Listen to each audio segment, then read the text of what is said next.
All right, good afternoon. This is Chief Delorme. Our Saturday General Assembly is about to begin. Give us about less than 5 minutes. We just have a few items we have to address before we officially start. We did say 12 o'clock, so it's 12:01. So we'll talk to you in a few minutes.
All right, good afternoon. It's 12:04. We are 4 minutes past what we said we were going to start. This is day two of our General Assembly, our virtual General Assembly. It's our first time ever trying this, and might be somewhat of a norm for a while due to COVID-19 and making sure that we self-isolate the best we can. One of our protocols on Cowessess is prayer, and Councillor Denise accepted the tobacco once again to render us a prayer to begin our afternoon. So, Councillor Denise. Thank you, Chief. Like to ask the creator, grandmothers, grandfathers to be with us today as we have our second day of meetings with our communities. We ask that we have a good afternoon. We have good weather out there that I thank the creator for. Um, I ask that we have open minds, open hearts, and respectful questions and answers. I ask that we keep our homes safe, that we all remain healthy, and that we look after our young ones and that our older ones that need our help, and to reach out to those that need that extra help. Thank you, and have a good day. Hi. Hi, hi. Thank you, Counselor Denise. So today's agenda is governance and entities. So throughout the afternoon, we're going to be probably presenting till around 5 o'clock, give or take. If some go over or under, we could balance. Yesterday we were done by 4:40, so which was a really good thing. Some housekeeping. I'm just going to bring up a presentation here. All right. Let me go right up to the top. So just let me make sure we can see this. All right. Let me make this a little bigger. Very good. All right. So here is our PowerPoint for the afternoon. Our membership as of date is 4,310 citizens. This is our spring assembly, our general assembly. Here is our virtual General Assembly agenda. So please note that I'm chairing the meeting. Presentations and suggestions and opinions are being collected as best we can and addressed. If we miss some, I apologize. We're definitely in a first time trying this, so we're trying to do our questions and whatnot responses. You could text the cell 306-696-6532. There's also a comment option, I believe, on the YouTube that you're watching, so you could type in there. So today is entities and council. So we got many entities that we are going to present this afternoon. If you can see here, we have Ventures. Ventures oversees our businesses on our behalf, minus the golf course, as Jamie presented yesterday. We're going to hear from Chief Red Bear Children's Lodge representative, Board Chair John Z. Lara, Little Child Community Development Manager Rook, and Board Member Ella. We're going to have Ventures already said. Cowessess Mikiwam Housing Inc., myself, I sit on the board. Office of the Trustees, the Treaty Land Entitlement, Councillor Malcolm, and Board Chair Lloyd Lara will be here this afternoon. And Eagle Woman Tribunal is Councillor Denise sits on the tribunal. She's going to present there. So, and then after that is councillor updates. Our vision remains the same. We respect and honor the diversity of our First Nation, and from this strength, we will all walk together to flourish as a united, healthy community for generations to come. Our vision was created in 2009, and that still remains our vision today. One of the questions yesterday was very well, and it was, where do you see us in 10 years? And so I use this picture because it's going down the 605 on Cowessess First Nation, and think of it as a road that we're on. You know, we could look in the rear view mirror and, you know, we could sit around the fire all day and discuss the challenges, the, you know, potential family breakdowns, we have a rich history, both positive and somewhat, you know, challenging, as I can say in a professional manner. But we always must continue to look forward and to heal. And you know, where do we see ourselves in 2020? That's, you know, right now. Where do we see ourselves in 2030? Where do we see ourselves in 2040? Where do we see ourselves in 2050? You know, right now we're on a good track. You know, we are removing the Indian Act from our governance structure one little bit at a time. We're exercising our inherent rights. And it's challenging. I gotta admit, it's not an easy task because colonization has took its toll on us, and as we decolonize, we must continue to, you know, re-educate ourselves, Sometimes I hear, education is, not the only means, or, some people are too educated, or, that lateral violence kind of discussion. Our children are listening, and, everybody, should agree on the end goal. But how we get there is absolutely the artwork of this. Is we're not always going to agree on how to get there. And so, by 2030, we will have a good grasp on our youth, on our children, both, making sure developments are there, making sure that we're doing intergenerational transfer and not trauma, that we are self-sufficient. You noticed yesterday, if you were able to watch in the budget update, that we're very highly dependent on ISC transfer dollars. There'll always be a fiduciary obligation to transfer dollars based on the treaty agreement that we have with the Crown, but it should not make us dependent. Our ancestors were not dependent people due to history of Indian Act, residential school legacy, 60 scoop.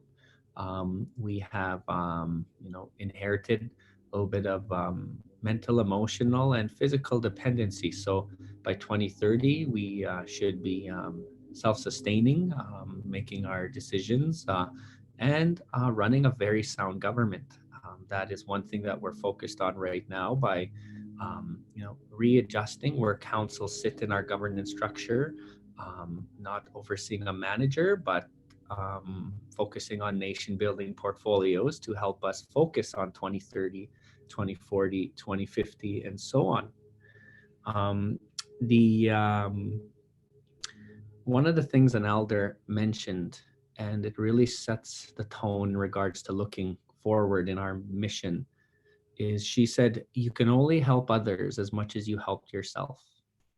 And that really resonated with me, because I get to listen to a lot of you and a lot of your opinions. And sometimes when I'm on Facebook, I get to read some of your opinions, and definitely I got feelings and whatnot. But I'm signed up to be your and was elected to be your chief, to understand that criticism comes with my job. So but we can only help others as much as we helped ourselves. So our next generation is waiting for us to provide them a good sounding governance. And so we must enhance our skills, our understanding, and open our minds to change, and moving forward. I just wanted to address some of the questions that were provided yesterday. There was a couple of questions that I said I would answer today, so I'm going to do my best in my opening comments here to answer them. Just making sure. So where do we want to be in 10 years, 20 years? So that was a question that was brought up. We continue to implement our inherent rights. One of the things the Indian Act did its toll on our people is we tend to seem we have to ask for permission, and we got to wait for Government of Canada to do things for us. We must continue to empower ourselves. We must continue to believe in our governance and to trust. That's not an easy task, especially when change management is ongoing. The world is changing. We got to do that. We must continue to adapt. We can Our ancestors adapted very well. The horse was introduced to our ancestors in 1790. We adapted then. When treaty was agreed to, our ancestors adapted then. We became very strong agriculture, and today we must continue to adapt, because our next generation is depending on us. The next question that I had is why do non-Cowessess citizens sit on boards? Every one of our boards, Eagle Woman Tribunal, Mikiwam Housing Inc., Chief Red Bear Children's Lodge, Ventures, those are some of our boards where there are some non-citizens that sit on it. Definitely, we have educated people. We have people worthy of sitting on these boards. And when we posted for these boards, we double and triple assess to make sure that citizens that applied would, have the best chance of sitting on these boards. But when we are moving forward, sometimes non-biased opinions, sometimes thinking outside the box and bringing new ideas comes with ideas that are not from within. We need to learn to understand that there's a world out there that have amazing ideas. Many people want to come and help Cowessess who are not from Cowessess, want to dedicate their extra time. And so one of the great things about Cowessess is we have always been open-minded in regards to how we, take ideas. And so definitely our citizens have always have priority on our boards. But, to have non-citizens and, I have the privilege of sitting on a few boards and to hear the non-citizens speak and our own citizens, it's very complementary to our mission and our vision. Eagle Woman Tribunal, Ralph Beatty sits on Eagle Woman Tribunal. He's a non-citizen, but Ralph has worked for Cowessess for over a decade. He helped us grow our treaty land entitlement, and he sits on there. He's a non-biased opinion on Eagle Woman Tribunal. On our Mikiwam Housing Inc., Timis Nana is not a Cowessess citizen, and he sits on Mikiwam Housing Inc. And Tim is a house inspector. He's a certified house inspector. And, one of the questions yesterday that was asked about housing was, are inspections happening?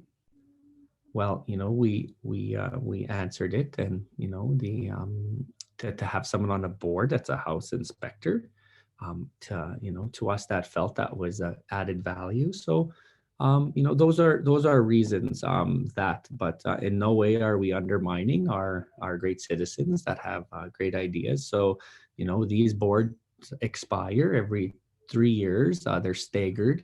So council will be posting again once these seats expire. And if somebody feels worthy that they want to help or sit on one of these boards, please do. That's good governance. It's fairness. And then council appoint to these boards, as how we did TLE since 1996. We learned a lot from TLE. The other question was, why citizens? There's many terms in English today that we use. A band member has been the common term for, the last 20 years. If you ever watched our Kokums and Mushrooms at the time of the Constitution of Canada discussion, we had some very strong vocal chiefs there at the time, our chiefs, our council, men and women. And the argument with Canada is that as treaty partners with the Crown, it gives us the dual citizenship, the Citizen Plus, as if you ever watched Dancing Around the Table, the documentary. And so what they were telling Canada is, as of Cowessess, we have dual citizenship. We're citizens of Cowessess, but due to treaty partnerships, we also have a citizenship in Canada and a fiduciary obligation from Canada. Member, we also use the term member. So on Cowessess First Nation, we do have community members, meaning that they're not a citizen of Cowessess, but they live on Cowessess. Per se, my daughter Callie, she is my wife and I adopt, and Callie is not from Cowessess, but she goes to our daycare. She benefits of the transfer dollars to Cowessess, so she is a community member, but she's not a citizen. So if we wanted to get very technical on this one, we could start to revert back to our language terms, and we are the Nehiyawak people, we're the Anishinaabe people, we're the Nakota people, and Chief Quinwizance, that was our chief's name, definitely is being assessed right now. My last question, I just want to, sorry, I'm looking at my notes here as I'm trying to keep the opening conversations going. I believe I addressed most of the questions. I apologize if I missed one. I want to make sure that we tried to address. So I'm going to move on here. Here's our chief and council elected in 2019, elected till 2023. So as you see, we move every 10 years. Prior to the portfolio system, we focused on every 3 years, and things changed normally every 3 years. We have had different chief just about every 3 years, minus Chief Pat Sparvey when she had 2 terms. So definitely our mission usually changed every 3 years. We amended the Election Act, and this term council are 4 years. But let's not let that persuade away that we must think every 10, 20, 30 years in process, and whoever is elected will work on that mission and that vision. Here's our governance structure right here. Our governance structure is chief and council are center. We run the affairs of the nation. We're elected every 4 years. The old governance structure was hierarchy.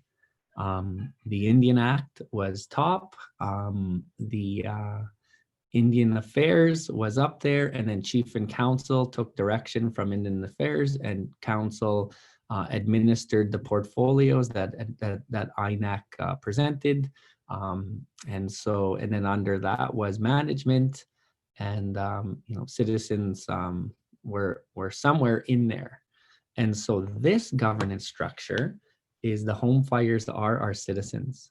And so you have circles around. That is what we are all here to do, is to enhance our governance. And so those home fires are our 4,300 citizens, 900 living on the First Nation principal land, our reserve. And so we created Eagle Woman Tribunal. They're our first judicial system. Normally, when there's disputes, we would take it directly to the federal court, and a judge who doesn't know Cowessess would make a decision, making us dependent on the government again. And so in the center, we have Eagle Woman Tribunal. It was just given birth less than a year ago. We have a tribunal of 9 that transition every 3 years. So they're on there for 3 years. Councillor Denise will be presenting about that soon. So their decision is final and binding, and so council cannot revert their decision, reverse their decision. So we are created our first judicial tribunal. If you ever study the American Indian structure, some of them have their own Supreme Court systems internally. Their Chief Justice is normally from that nation, and so they have a system that's internal. This is Cowessess giving birth to our judicial system. So it's a beginning. Is it perfect? We're not sure. We haven't had our first case yet, but we're happy that we are not afraid to try it. So council play many roles. We look after administration. So yesterday you had Angie Tanner and the program managers present. We have a committee between that. It's called the Finance and Admin Committee. All chief and council sit on it. And Angie and program managers come and present to us on a weekly or bi-weekly basis. And so it takes council directly hands out of administration, but noses in, that we can definitely go in and ask a lot of questions to make sure that there's fairness, that there's trust, that there's progress. So that's administration. Councillor Pat Sparvey is our chair of finance and admin, and she so you'll hear from her this afternoon. Office of the Trustees, that's our treaty land entitlement. That one was our longest serving, and we kind of mimicked it for a lot of these other ones that has been there since 1996. trustees are appointed every 3 years by council. And right now, Councillor Malcolm sits on that board on behalf of council. His duty of care is to the trustees, and Lloyd Lara is the chair, so we'll hear from them today. Cowessess Ventures, it's in year 3, just going on to year 3. Councillor Gary and myself sit on the board on behalf of council, so you'll notice that council do have seats on all these boards. You'll hear from CEO Jessica in a minute or two, and myself as well. The next one is Chief Red Bear Children's Lodge. That one is our Mio Pima Tisawin Act, our third highest major legislation on Cowessess. We have a constitution, we have an election act, and we have the Mio Pima Tisawin Act. Those were ratified by the people, and so we are just empowering what the people gave us direction on. So Councillor John sits on that board on behalf of council. So you'll hear from him this afternoon. Little Child Community Development on the bottom. That is our, we just created that one. That is our gaming. So exercising our inherent right to gaming. This afternoon, you'll hear from Manager Rook and board member Ella. Councillor Curtis is on the board on behalf of council.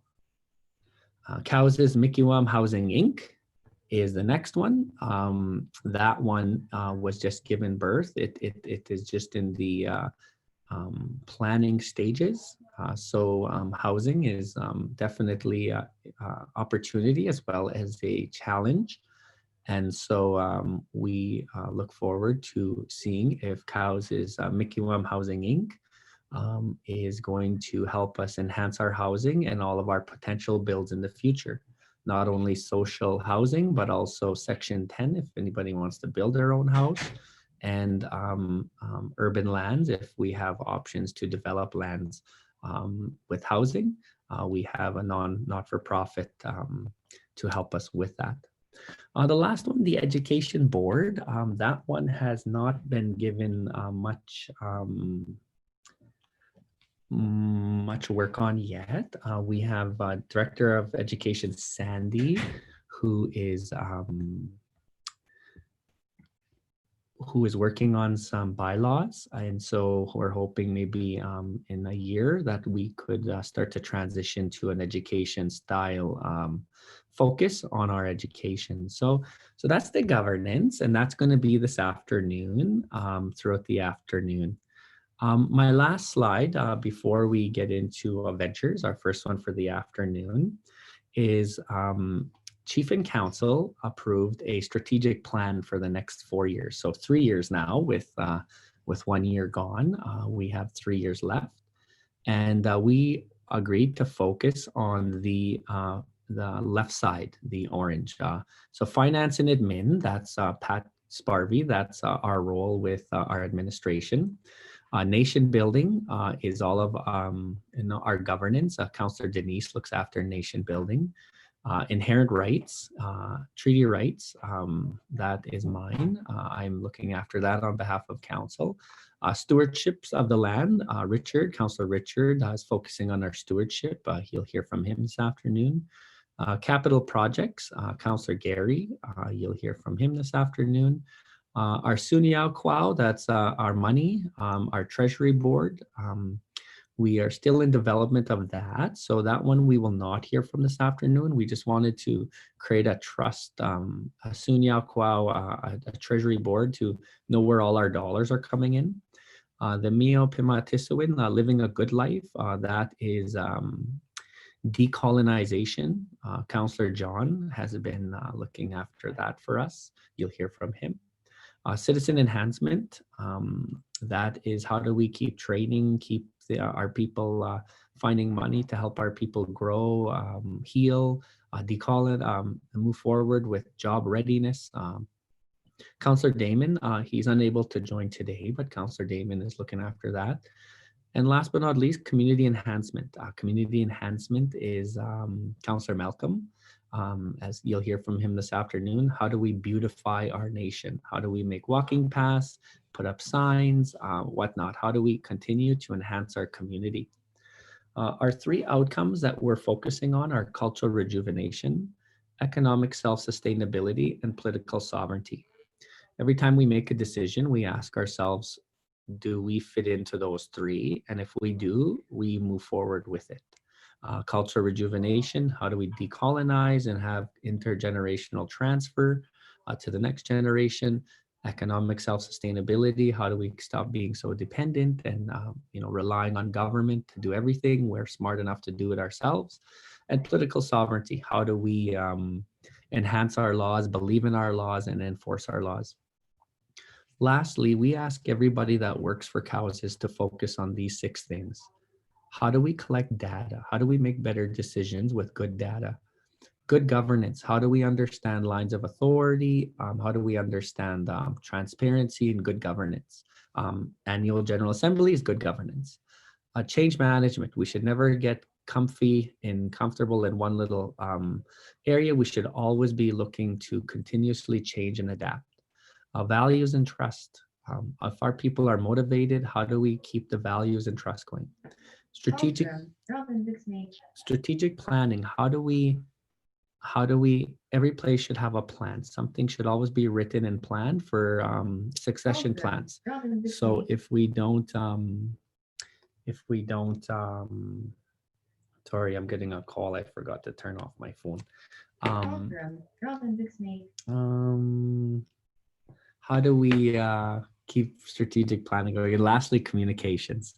So those are the things. And so sorry about the long discussion there. I just wanted to keep us, into the introduction side of some of the great things that we're doing. I'm just welcoming in CEO Ventures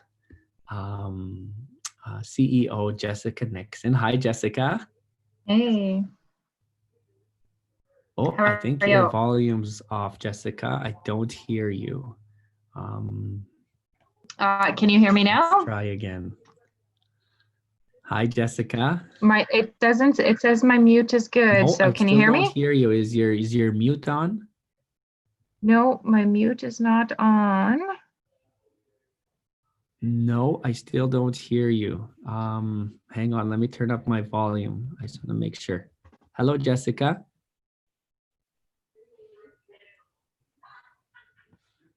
Good afternoon, Jessica. Is that better? Anything? Do you have anything now? Okay, I could hear you. Yes, okay. Good afternoon. So Jessica, I'm going to bring up your slides. And so thank you for joining our General Assembly. So there's many out there watching. And so I hear her in there. Yeah, okay. Yeah, I heard that. So Jessica, do you see the venture slide? I do, yeah. Okay. Okay, so am I good to go? All right. So Jessica, if you want, you can start presenting.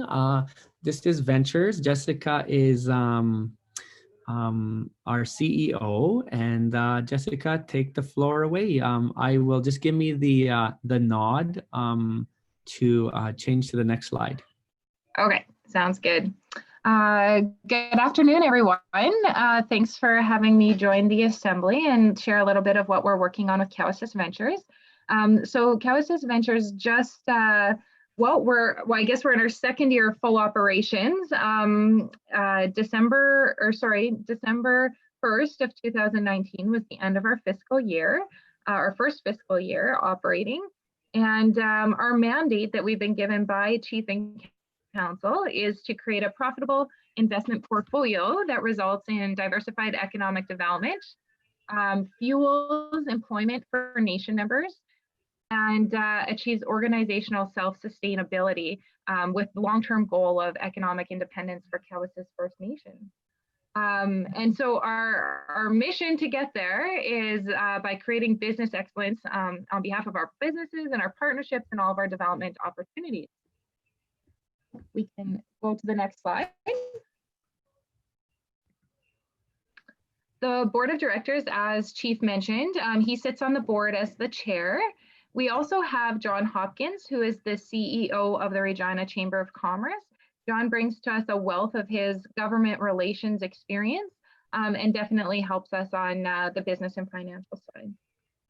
Dana Sunius, a member of the Red Pheasant First Nation. He also works for Saskatoon Tribal Council. He brings to us his experience in business development and financial planning. Miss Tony Leroy, a citizen of Cowessess. She's a partner with Urban Systems, and her wealth of knowledge really comes into the governance area as well as land development. And Cowessess has many land development opportunities, and so Tony's knowledge is very helpful for us there. Mr. Braden Parisian, he is an entrepreneur. He's also a guest lecturer at the University of Regina, and he is a bit of a financial guru, so we welcome him on our board. Corey Furman, he's a solicitor, so he has his own law firm in Regina and specializes in intellectual property law. We have Councillor Gary Sparvier. He's that conduit between our board and the Chief and Council and keeping that communication flow with the community. And Miss Lucy Pelche, also a Cowessess citizen, and she is all things governance to our team. So those folks are who I report to and make sure that we're being held to account with all of our operations. Next slide, please.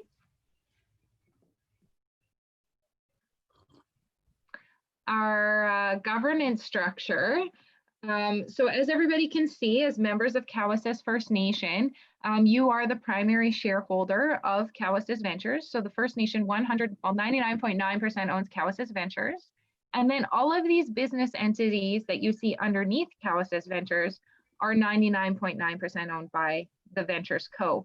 So we have Cowessess Gas and Grocery, Urban Developments, Wind Developments, Cowessess Driver, Cowessess Solar, 4C Farms. And I'll talk to you about each one of these in a little bit, but this just gives you a bit of a snapshot to see the whole portfolio. Next slide, please. Moving on, just to give you a bit of a summary snapshot of the number of employees, to give the number of employees working for Cowessess. So Cowessess Ventures, there's four full-time staff members, and we have a summer student joining us. Cowessess Gas and Grocery has approximately 26 employees, give or take. 4C Farms has 2 full-time employees and a summer student. And Cowessess Driver Services, which is our construction company, has 2 seasonal employees. And Wind Developments, where our turbine and solar panels are, the very cool thing about those green energy opportunities we have is they're very low cost on labor. So we don't actually have any labor working at those businesses or at that business. This brings me to a really exciting opportunity that we want to share with everybody in the community, is the training opportunity that we have right in front of us. And so this is going to be definitely a bit of a plug here, but on June 22nd to 26th in Regina, what we're running is sponsoring free training for 14 Cowessess citizens to participate in. So this is a 5-day course, and during the course, the folks are going to learn about solar panels, electrical interconnections, the construction aspect of installing solar panels. And at the end of the 5-day course, the folks will be certified as CSI certified solar installers. And this is really exciting because in the coming months, we will be doing a solar installation on Cowessess on some of the band-owned buildings. In addition to next summer, we will be installing a 10-megawatt solar project. And so we want to make sure we have citizens well-trained in the industry ahead of time.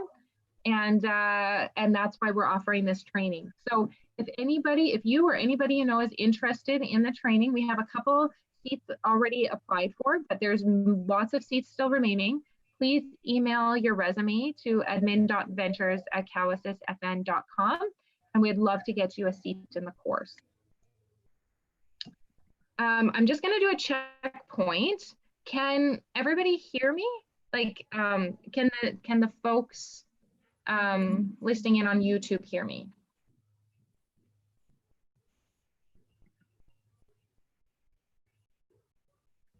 Sorry, Cabis, go back one slide.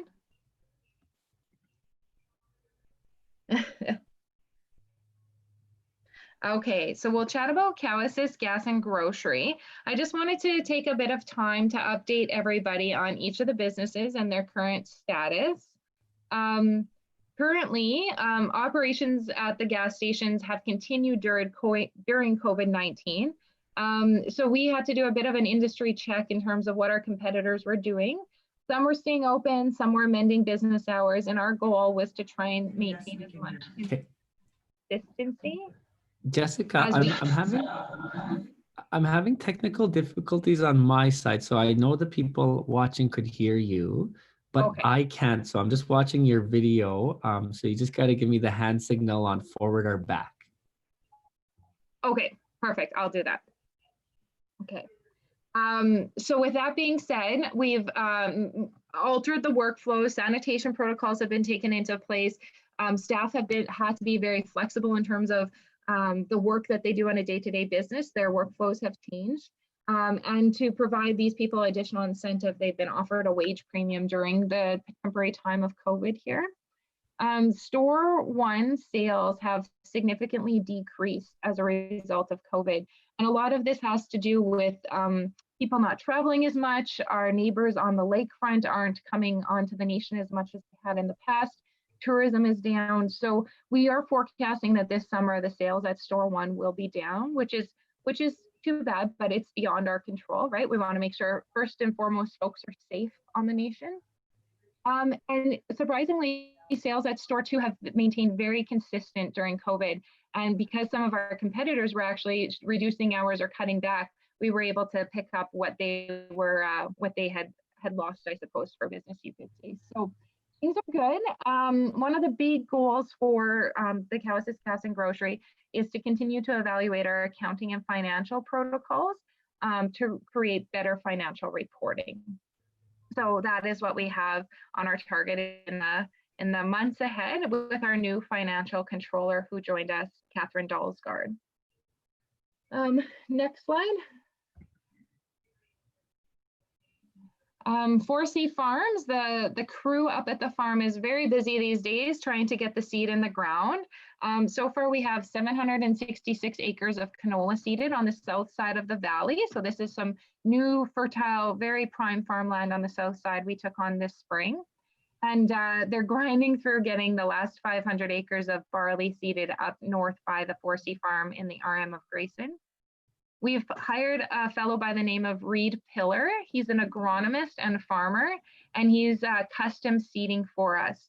So we purchase the seed, we purchase the fertilizer, we purchase the chemical, and I coordinate all the inputs, and we then pay Reed to custom seed for us. And we had to do this because we applied for a large Agriculture Canada funding application this year, but we weren't successful in getting it. They've deferred it to 2021. And so we aren't able to financially afford all of the big expensive equipment that's needed for grain farming. So we've purchased a couple smaller pieces this year, a fairly nice grain cart to help with harvest and a new swing auger. And last year we had purchased some equipment. So we have most of the equipment needed to harvest, but we don't have the seeding and spraying equipment. And that's why it's very important to us to hire somebody experienced like Reed to come in and do that custom seeding for us. So that's how the arrangement works on the grain farming. And then in terms of our cattle, we have 145 head of cattle, of mother cows and their babies, and we have 6 breeding bulls. Terry Leroy is the ranch manager. He's been with us for over a year now, and he is responsible for all of the cattle operations and oversight. And when available, he also assists with some of the grain farming aspect as well. We have 2 casual laborers working, Alan Friesen and Serene Perkins. So we welcome them as new members to the team this spring here. And we thank them for their efforts because on a day-to-day basis out at the farm, there's many breakdowns and challenges, and they're trying their best to get the seed in the ground for Cowessess and for 4C Farm. So that's 4C. Let's keep moving on to the next slide. Cowessess Wind Development. So this is the company that owns all of the assets up by Regina at the wind turbine and solar facility. So we have our solar panels, we have our wind turbine, and we have our battery system. We have a long-term power purchase agreement with Sask Power, and we sell them all of the power that we produce. This past year, since 2019, our operations are status quo. We don't have any specific growth planned for the site in this coming year. So we're just maintaining operations. We did have one disappointing occurrence happen this spring. It's been the biggest breakdown that we've had since it's been installed in 2013. But one of the large transformers in the basement of the wind turbine, it actually required repair, and it was very expensive, $80,000. But we're very fortunate that we carry insurance and we have all of those good things in place. And insurance was able to cover lost time in production. And so our business entity was whole at the end of that repair that was required. So we're very thankful for that. The other interesting thing more on the legal side is we've set up a head lease on this land, as well as the adjacent land beside it, to get ready for our 10 megawatt project. So we thank Brabrant and Company for assisting us with their legal advice through that. We continue to contract Saskatchewan Research Council to provide technical and engineering oversight to the project. And there's really been no results of COVID-19 on our site. I mean, it's a pretty hands-off labor piece, so there's been no impact there. But the really exciting thing that I wanted to note is we've hired Daphne Kay as a community energy specialist. That is her title. And so what her role is meant to be with Ventures is to really look after all of these different renewable energy projects for us. So to help with ongoing monitoring and operations, to assist with billing, to write funding applications, and to help with some of our development. And one of the very exciting things that Daphne's taken over is the billing actually that we do to Sask Power for the wind development site. So I just want to throw a shout out to Daphne and thank her for those efforts. Moving on to the next slide, we'll chat a little bit more about Cowessess Solar. So this is the very exciting project that we have in partnership with Elemental Energy. So we've been working very hard to secure a 10 megawatt power purchase agreement with Sask Power. Just to give you folks an idea, this will be 100 acres of solar panels. And when we're installed, it will be the largest solar installation in Saskatchewan. We're very excited for that. The land is established with a head lease. So on the legal side of things, we're well on our way. Engineering is underway. We've received all of our environmental permits from the Government of Canada.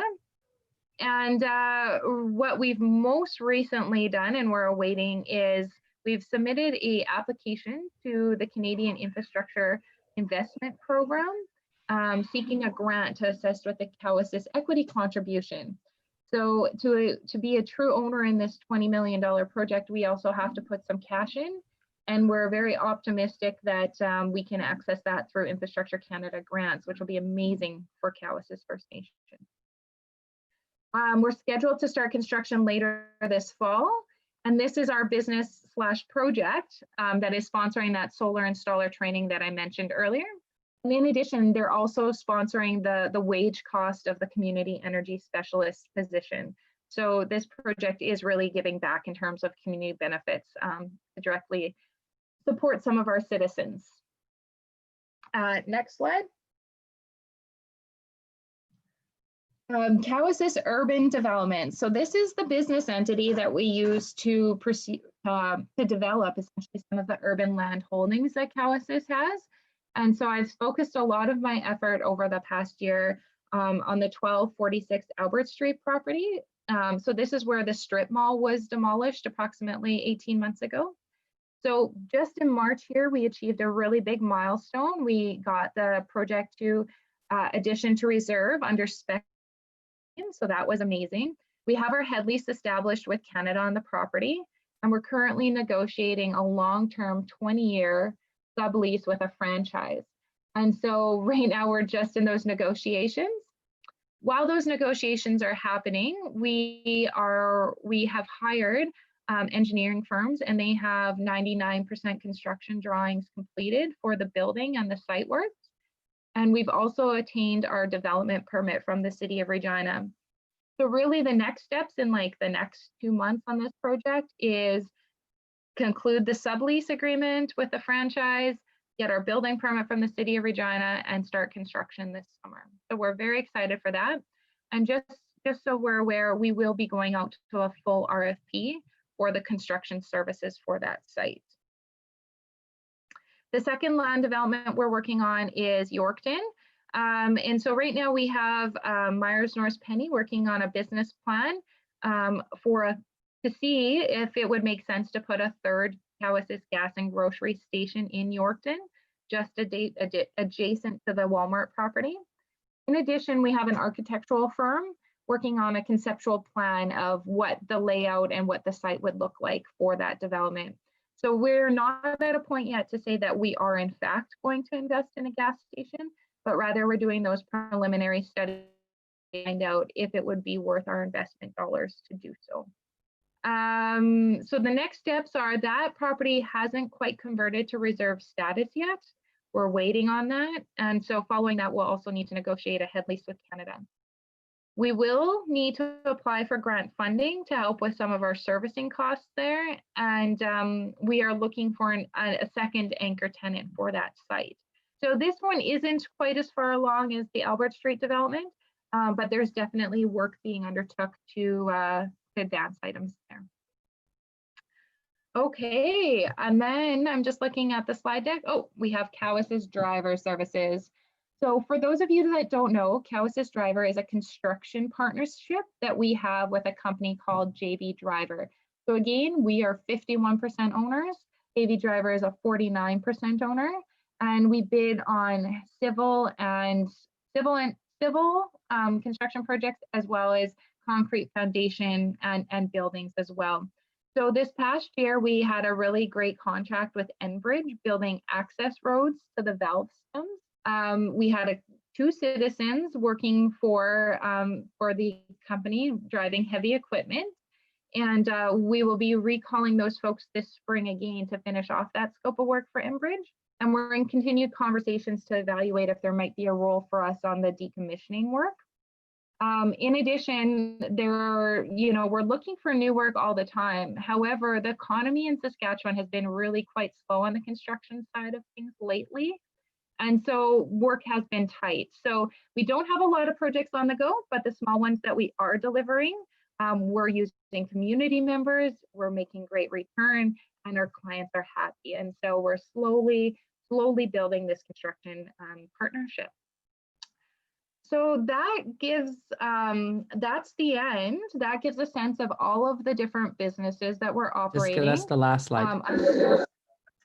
Yeah, we're done. I'm good. So really, I'm just gonna wrap up and say, if there's any questions about any of the businesses, I'd be happy to answer those now. Jessica, I just wanted to share a few things before you, and just to let everybody know, Jessica is our CEO. She's also personally, she's a mother of 3. Her and her husband have a farm and agriculture themselves, and I believe you're in the field right now, if I'm corrected, and so definitely running many different. And I just wanted to share that Jessica has been with Cowessess for 4+ years now. She not only does the venture stuff, but she helps at home with our potential heritage center that we're gonna potentially build. We got some solar coming to our community buildings, helping with our old school project.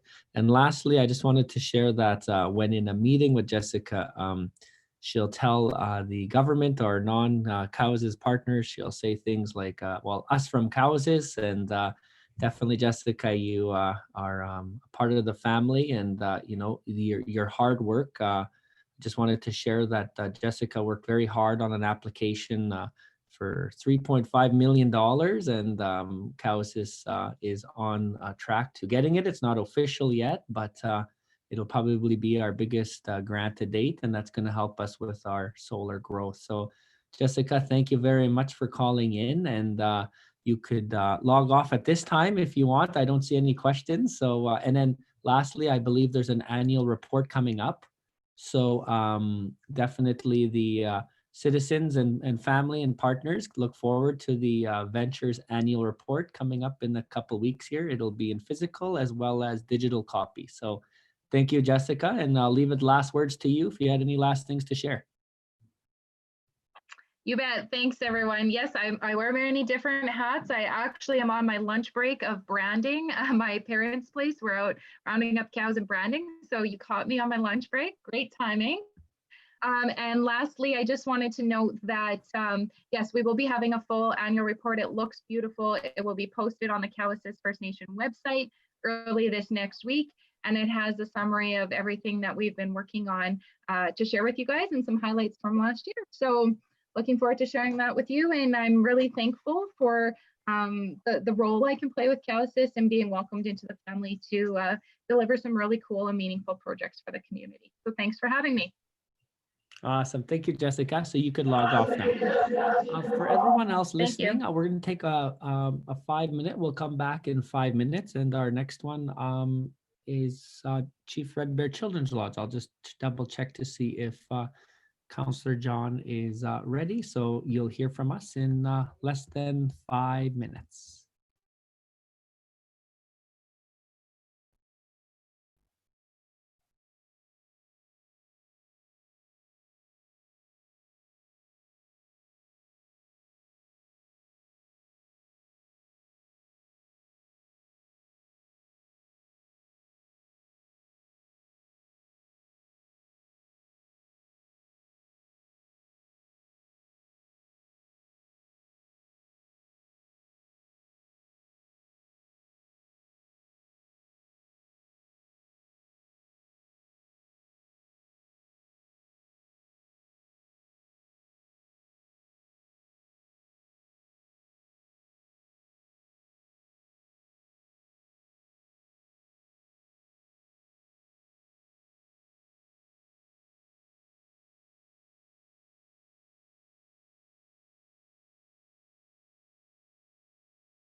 All right, good afternoon. Welcome back to the assembly. It's 1:04 p.m. I got Councillor John sitting beside me.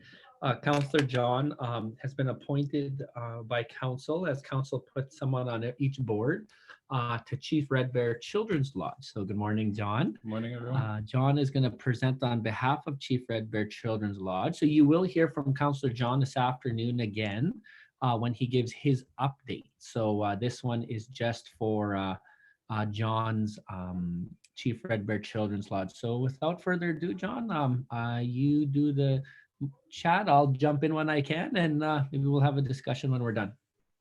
Yep. Good morning, everyone. Or good afternoon. I'm chairperson to the Chief Red Bear Children's Lodge, as the chief said. And for this portion, we're kind of co-hosting this portion here because I came on at the same time that the board members came on. The chief was a part of it since day one. So I think he will kind of speak on the Meo Pamatuan Act and the structure, and I will introduce the board members. Sounds good. So thank you, Councillor John. So I definitely been a part of this. One of my role was to assess Bill C-92, bring it into our Meo Pimatisawan Act, and exercise our inherent right to our Meo Pimatisawan Act, which we did on March the 3rd.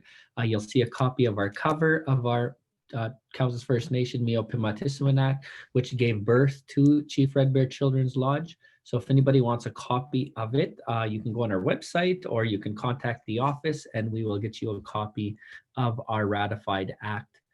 In the act, there's a clause in there that it'll be enforced, it'll be enacted by resolution in council. The reason for that is because the coordination agreement and funding agreement is underway. We needed an act in order to move to that stage. And so you'll hear more of that this afternoon in my update. Here's the governance structure of the Chief Red Bear Children's Lodge. So this is our agency given direction from the Meo Pimatisawan Act. So our Board of Governors, which Councillor John is one of our Board of Governors. The reason we call them governors and not Board of Directors is we have a director that the Board of Governors will have to oversee. So we didn't want to have Board of Directors and then a director. It would have been a little confusing. So you'll see on the right side, the Eagle Woman Tribunal, which you're going to hear from Denise this afternoon, legal counsel. Currently right now, Tom Owen is legal counsel for Chief Red Bear Children's Lodge. They're just finalizing, as you'll hear from Councillor John in a few minutes, their final search for a Chief Executive Officer. And you'll see under there, there's 3 departments. There's Director of Operations, which is internal. Every good organization has their own internal operations. Director of Prevention and Resources, that is going to be our unique focus in ours, is we focus predominantly on families to make sure the child has all opportunity to live in their own home, grow up with their own kinship and whatnot. So if children can wake up and watch their parents get ready for work, that's why we have life coach, job opportunities. We want to really focus on FFS means fee for service. So we do have the Sacred Wolf Lodge, our 10-bedroom home on Cowessess. So that falls under the support home coordinator. You'll hear more about that. Well, you heard some of it from Janine Sparvier yesterday. She's acting director of prevention. She is currently under the Cowessess structure. We were given $976,000 for this year to oversee our prevention on the reserve. This Chief Red Bear Children's Lodge will oversee all of our children coast to coast to coast, which is our inherent right. We're trying to move away for on reserve versus off the reserve. We're trying to create all of our laws and our approach to see how much we can deliver services that we know we're capable of to as much citizens as possible, and this is one of them. Lastly, child protection. We do have to sometimes remove the parents or the child from certain situations for the best interest of the child, so protection will remain. Some of our unique approaches that you'll read in our act is sometimes you don't have to remove the children, you could remove the parents. We're training COCOMs on Cowessess to be ready to move into a home, and if a child has to be removed, we will remove the parents and work with the parents, and the child can sleep in their own bed, wake up in the morning, jump on their own bus and go to school. and we will help with the best interest of the parents. So that's a real quick breakdown. So Councillor John is going to present each of our Board of Governors. So really quickly, before I hand it off to John, we did a call out for Board of Governors back in February of 2020. We had an overwhelming amount of applications. We had less than 5 Cowessess citizens apply, and we had about 28, if I'm precise, non-citizens apply for this board. So we had to choose 8, I believe it was. And so we narrowed it down to 11. Amazing. And then we had to cut an extra 3. And so we have an amazing Board of Governors that are here to help Cowessess lift our to levels we know we're capable of. They have a lot of experience. And at this time, Councillor John is going to introduce each of the board members. Yeah, like the chief was saying, currently we're in search for a CEO position. Today we had, yesterday and today we had interviews. So we should have a CEO position in place by mid-June. I just want to introduce our board members. Riva Reset, she's from Cowessess First Nation, has a background in education and law. She's currently the legal counsel for the Métis Nation, experience in Aboriginal law and governance, administrative law and employment law. Also a graduate of the teacher education program, teaching elementary for a number of years.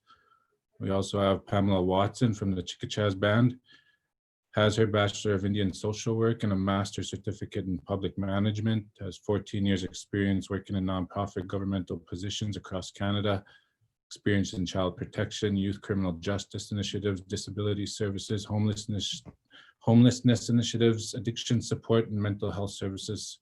Currently at the U of S in her second year of law. How do you switch over here? Oh, I got it. We have Kachina Netauhau. She's from the Cowessess First Nation with a background in finance and business. In 2013, she received her bachelor's in business administration with a specialty in accounting. Currently the operations officer for SciTag and has a role working with the First Nations and Inuit Child Care Initiative with many First Nations. Mark Cherian, he's from Saskatoon, spent 22 years as an educator. Started teaching at CCC early in his career. Over those years, his roles included being a principal, program coordinator, at-risk educator, and associate director.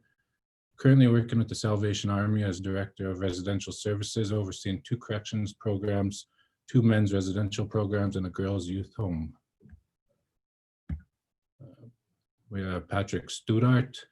Pat is currently the president and CEO of Southeast College, working in the education field since 1996. Previous positions include being the director of education at the Grassy Narrows First Nation. Academic background includes Bachelor of Arts in History, Bachelor of Education, and a Master's in Arts in Educational Technologies with a specialization in distance education. Noella Crow Salazar, she's on leave right now as she applied to be CEO of the Chief Red Bear Children's Lodge. She's a Cowessess member, has a background in child welfare since 1996 in a variety of roles from frontline to policy management. Since 2014, she has worked as a private consultant and private practice counselor, does mental health and professional development training for a national company. She's also a sessional lecturer at the social work at the U of R. Tracy Gray Delorme, another Cowessess member, worked with youth at Four Directions CFS and received her youth care worker certificate in 2008 and her continuing care aid certificate in 2012.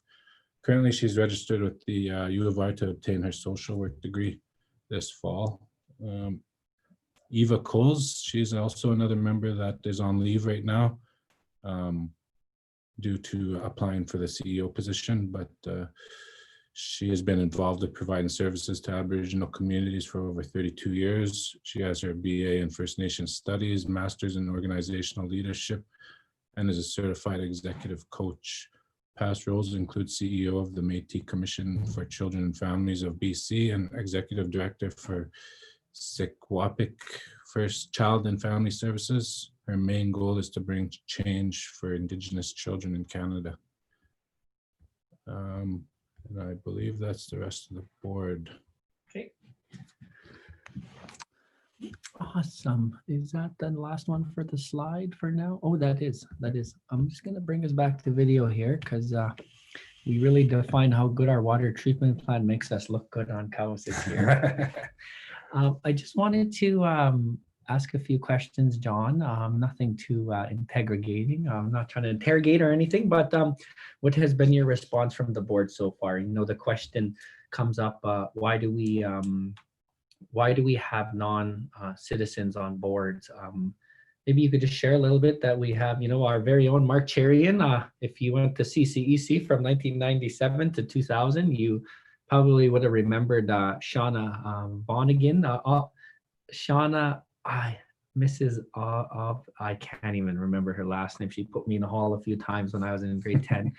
And Mark Cherian was the grade 9 teacher. And so Mark went full circle. He came back to Cowessess. Riva Reset has come to our family night in Powwow every year. She has a 2-year-old, very strong in culture, and she's from Kisakus First Nation.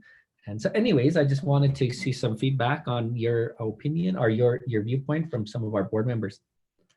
The question of non-members on there, I think with beginning something so new that's nationwide, we're the first to start a Child and Family Services in our act, and I think it's important that we have the best in there to launch it and kind of mentor our own members to be a part of this journey. And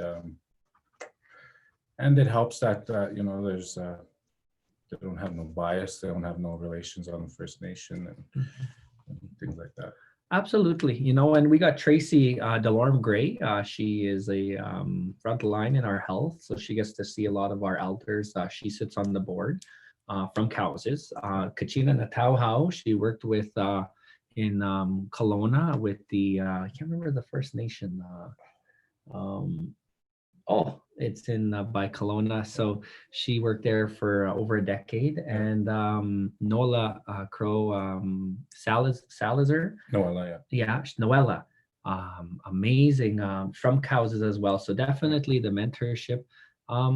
I just wanted to mention too that we are the first First Nation to get this far with our act and with complementing Bill C-92. So thank you very much, John, for leading that on behalf of council and, you know, for the people as well. Your duty of care is to the board, and you know, as the board chair, I hear nothing but positive, and I look forward to meeting the new CEO once you guys choose. So well, thank you, John. We're going to take a 5-minute break, and I believe TLE is up. I just want to make sure Councillor Malcolm and Board Chair Lloyd Leroy are here. So you'll hear from us in about 5 minutes. Thank you.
All right, good afternoon. It is 1:21. We're going to do a little discussion on treaty land entitlement. I got with me, beside me, Board Chair Lloyd Leroy, and Council Rep on the Trust, Malcolm Delorme. So welcome both. Yeah, both bulls in this nation, and have contributed a lot and still a lot more to contribute. So really quickly, in 1996, Cowessess First Nation settled our treaty land entitlement. Meaning that at the agreement of treaty, they didn't factor in all of our people at the time, and so the government owed us more land, as was to be agreed to at treaty.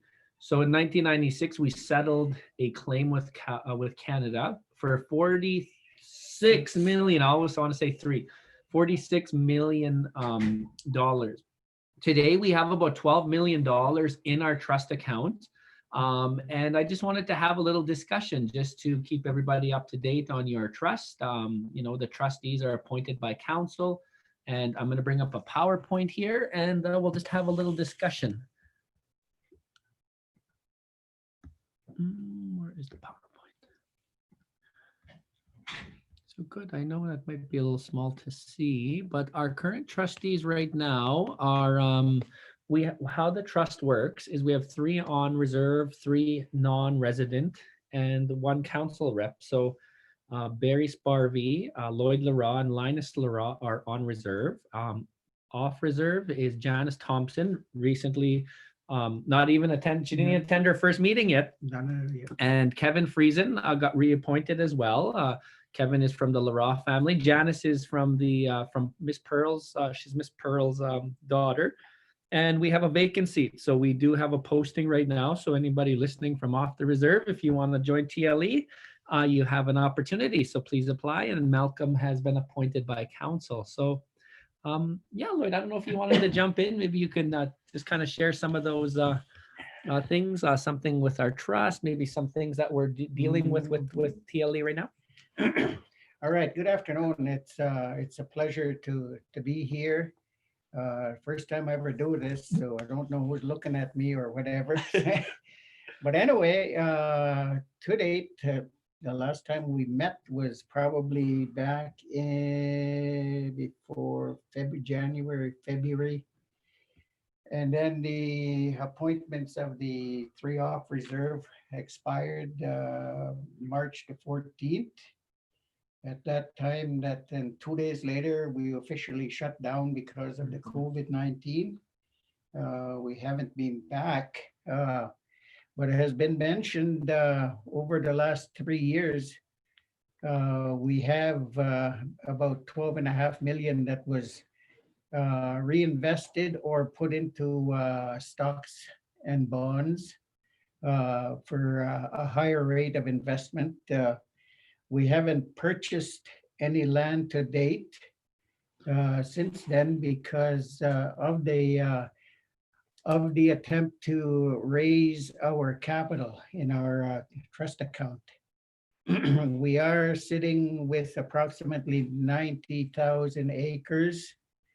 And of that, we're having difficulties with about 17,000 acres of land. Because of various third-party interests that are on the land.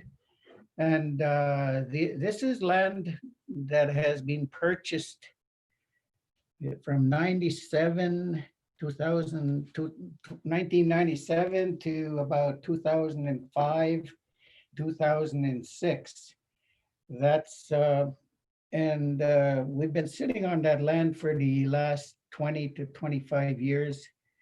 And it was time to look at it and see what the issues were with respect to creating reserve on some of these properties. 2 major issues we came up with. One was something that was called a gross revenue trust certificate. And this came up approximately 5 years after we initially started purchasing land. The gross revenue trust certificate is something that the province took over from individuals we actually had land that we had purchased in Ottawa or on its way to Ottawa when it was pulled back by the province, who declared that the GRTCs were a third-party interest, and we had to make agreements or arrangements as to how we would address this issue. We had attempted, or we had contacted all the individual trust holders on the various lands that we do have, and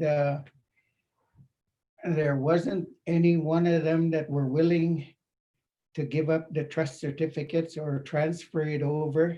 And as a result, the province has indicated that we have to do an agreement either with the individuals, or another suggestion was to do an indemnity agreement with the province itself, which we wouldn't do anyway, because our deal is not to do indemnity agreements with the province. Mhm. So with that, we're stuck with I think it's about around 20 quarters of land that we had purchased that are affected by gross revenue trust certificates.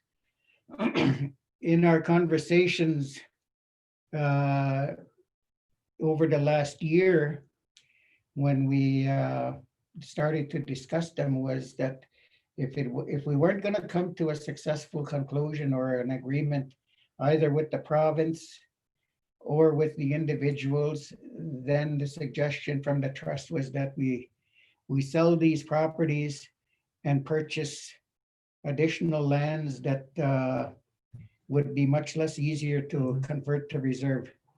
One of the issues, another one of the issues is what's called a conservation development area authorities, CDAs. And that's where individual farmers trenched water off land on the areas in some of the areas that we have purchased. We bought 6 quarters just outside of Grenville, and on there is what's called a TETLOC, a TETLOC Conservation and Development Area Authority.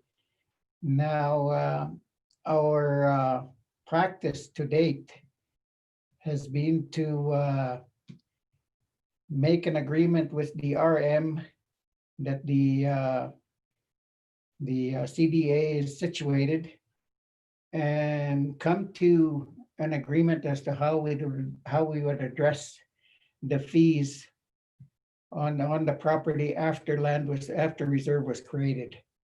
It's always been the position that once we purchase land and it goes to reserve, any form of taxation on that land we will not accept because it is reserve.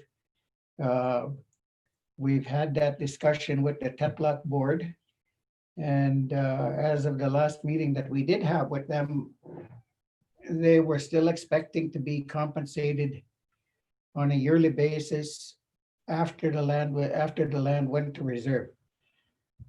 So again, there we met with the Sask Water Authority, the provincial government, ISC, and any areas that within government that could have an answer or a suggestion as to how we agree to this or how we do it. We had asked the provincial government relations to give us their take on it, on what we were expected to do. One of the things that came out of that was the fact that the province does not consider CDA to be a third-party interest. So that prior to that, we were dealing with it as a third-party interest. And it makes it difficult when you don't have agreement on all sides. With this new ruling, as far as a third-party interest, it may give us an opportunity to sit down with the board, the TETLOC board, and perhaps negotiate a one-time payment post-reserve. But that we just have to wait on that and until we can meet again. It is a little bit tough right now to bring people together. I think we will probably see a lot more electronic meetings, I guess, through this area if it comes to that in the future. But those are the two major points that we're dealing with. It's been a few months since I've been in the office, so my mind is kind of turning right now. No, that's But- good, Lloyd. But with that, I think I will close here, and if there's any questions or Absolutely. I'm just going to bring Malcolm into the conversation. As you could see, Malcolm is really exercising his COVID-19 protection there. But Malcolm, how is working with the board been? I know you're very good with attendance wise, and you got Barry, Linus, Kevin. We recently had Leanne and Daryl. So how has it been working with the trustees? It's working good with the trustees. I was appointed a trustee maybe a year ago or 2 years ago, and when some issues come up that the chief and council should know, then I bring them up here, and if the trustees want to fight with them, I bring them down there.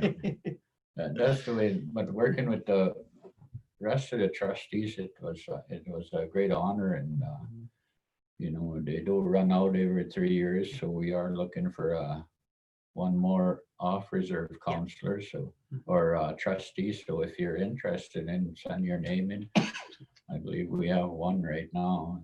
We got 2 new ones, so it'll be really interesting for them. Kevin's an older one. He's been on there for 3 years now. It's his second term, yeah. And then Janice, is it? Janice, yeah. Janice, it'll be her first term, so I think she's gonna find it real interesting. Nice. With that, it's a great honor to sit there and represent the First Nation as a counselor. Absolutely. Thank you, Malcolm. And Malcolm, you'll hear from Malcolm again this afternoon when we talk about our counselor, what we're doing as council. One question I have, Lloyd, and maybe Malcolm, you can jump into this. Quantum. We are, still have room for quantum. We have $12 million left. We purchased 90,000, give or take. I might be off a little bit. But quantum is 180,000 acres, meaning that the government of Canada will honor up to 180,000 acres. With $12 million left, it's unrealistic to try get 180. Our goal, is it to get the quantum? And if it is, is that what we should be focusing on? Thank you. With respect to that, we had entered into this discussion basically after the last term when the new trustees came up. I think it's always been the intention to go to the 189,000 acres right from the start, understanding and realizing that $46.5 million was not going to purchase us 189,000 acres. Because when our agreement was structured in 96, it was settled on something like $243 an acre. And immediately after that, your land price is starting jumping up from 7 to 1,000 plus an acre. So it becomes very difficult. We had a high shortfall where we had to have minerals included, and we had to buy it within the dollar figure that we were approved to buy. So the discussion when we began and looking at the fact that we only had 12 million in our trust account, there was no way we were going to be able to go up to quantum. As a result of that, that's why we had it invested with RBC. And we have received a higher rate of return between 6 and 8% over the last 2 years that it's been invested. Our year-end drawdown on each year was in excess of $300,000. hopefully, you know, we can build up our trust and then start to look at purchasing again sometime in the future. That's why I, I had mentioned in my opening comments that we do have about 18,000 acres of land under difficult circumstances, but we are really investigating all these properties now. And if there's an opportunity to get it reserved based on what we have to do, definitely we will be working to get these properties to reserve. The ones that are going to prove to be sort of impossible, then again, there we have the opportunity to list them, sell them, put the money into our capital trust account, and then purchase land again that would be much more easier. I think we've impressed upon both the province and Canada that when it comes to the canvassing of the lands, when we select a property, that they have to be much more thorough on what they consider to be third-party interests or anything that we have to meet with respect to turning that land to reserve. As I mentioned previously, like the GRTCs, they were not identified for 5 years until 5 years after we had land, and we had purchased approximately 20 quarters. And all of them turned out to have gross revenue trust certificates on them. With that, I noticed I had a couple of meetings with the province and Canada.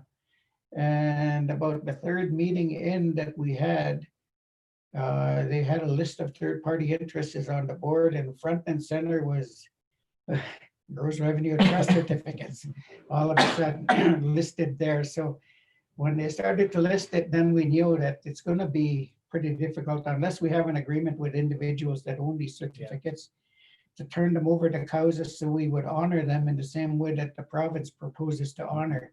If and when there's ever any exploration on these lands and anything, it does come out of them. You know, I think we have to be recognized as a government also, and we have the ability to honor anything that the province has out there. We should be able to do the same thing. Absolutely. Thank you. Just in closing, I just wanted to mention back in 2013, I might be off a year or two, 2012, TLE provided $1 million or $2 million to the nation, and only 1 million was given back. So we had $1 million outstanding. And so I just wanted to mention, with leadership from Malcolm Lloyd and the trustees, they met with council, and we provided a solution that the band would give $10,000 a month minimum until it's fulfilled, that and our payments, I believe, are there. We haven't seen the hitmen lately, so well, we'll be checking. so I just wanted to let you know, the three of us, as well as council and the other trustees, have inherited, and we are trying to fix these things. So I just wanted to mention that we are solution based. And in conclusion, you know, we got things like our 1907 surrender, which I'm going to present soon here, to help us hit quantum one day. So there are options. There's a strategy there. There's some options there. So, well, thank you, Lloyd. Thank you, Malcolm. TLE is in good hands, and we'll keep going. I believe the audit was done, and so it's soon. It's to be presented. Soon, yeah, because I've been in contact with Louis, or Louis's been in contact with me, requesting when the band is going to be able to accommodate the review of the TLE audit and the Ford Trust audit, which he did both of them. We'll most likely be doing it like this, since we're going to be kind of in small groups for the summer, but just let everybody know that TLE will have your own presentation soon to present the annual audit. So thank you. Thank you, Lloyd. Thank you, Malcolm. And we'll hear from Malcolm more this afternoon. All right. You'll hear from us in about 4 minutes here. Housing Mikiwam Inc. is next.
All right, good afternoon. It's 1:45 and we're at the agenda item where it's Cowessess Mikiwam Housing Inc. And I am the council representative at the moment for the Cowessess Housing Mikiwam Inc. And I am honored to introduce it to some that have never heard of it yet and elaborate on the opportunity we have. So I've been chief since 2016 and housing is one of my most focused areas at a governance macro higher level because of the challenges that we face. We have 237 homes on Cowessess. There's many terms out there, traditional homes, CMHC homes, band unit. But at the end of the day, all these homes sit on Cowessess land, which is land shared communal collectively. It's not private land. So our houses play a unique role on top. Definitely, these homes have been in our family dwellings for generations. So it's a very unique one. And the current structure that we have had for over 26 years has created a very toxic environment. Staff in housing definitely take on a lot of the political aspect of it. Election time, housing is normally a political conversation, and there's a lot of mistrust in regards to contracts, to who gets houses, to even evictions. I know one election somebody got evicted and there was not a real strong reason why. It was just the person sitting at the council chambers kind of wanted that house. So it's a very political environment, and we assessed housing, and one of the things with a healthy community, a healthy nation, is good housing.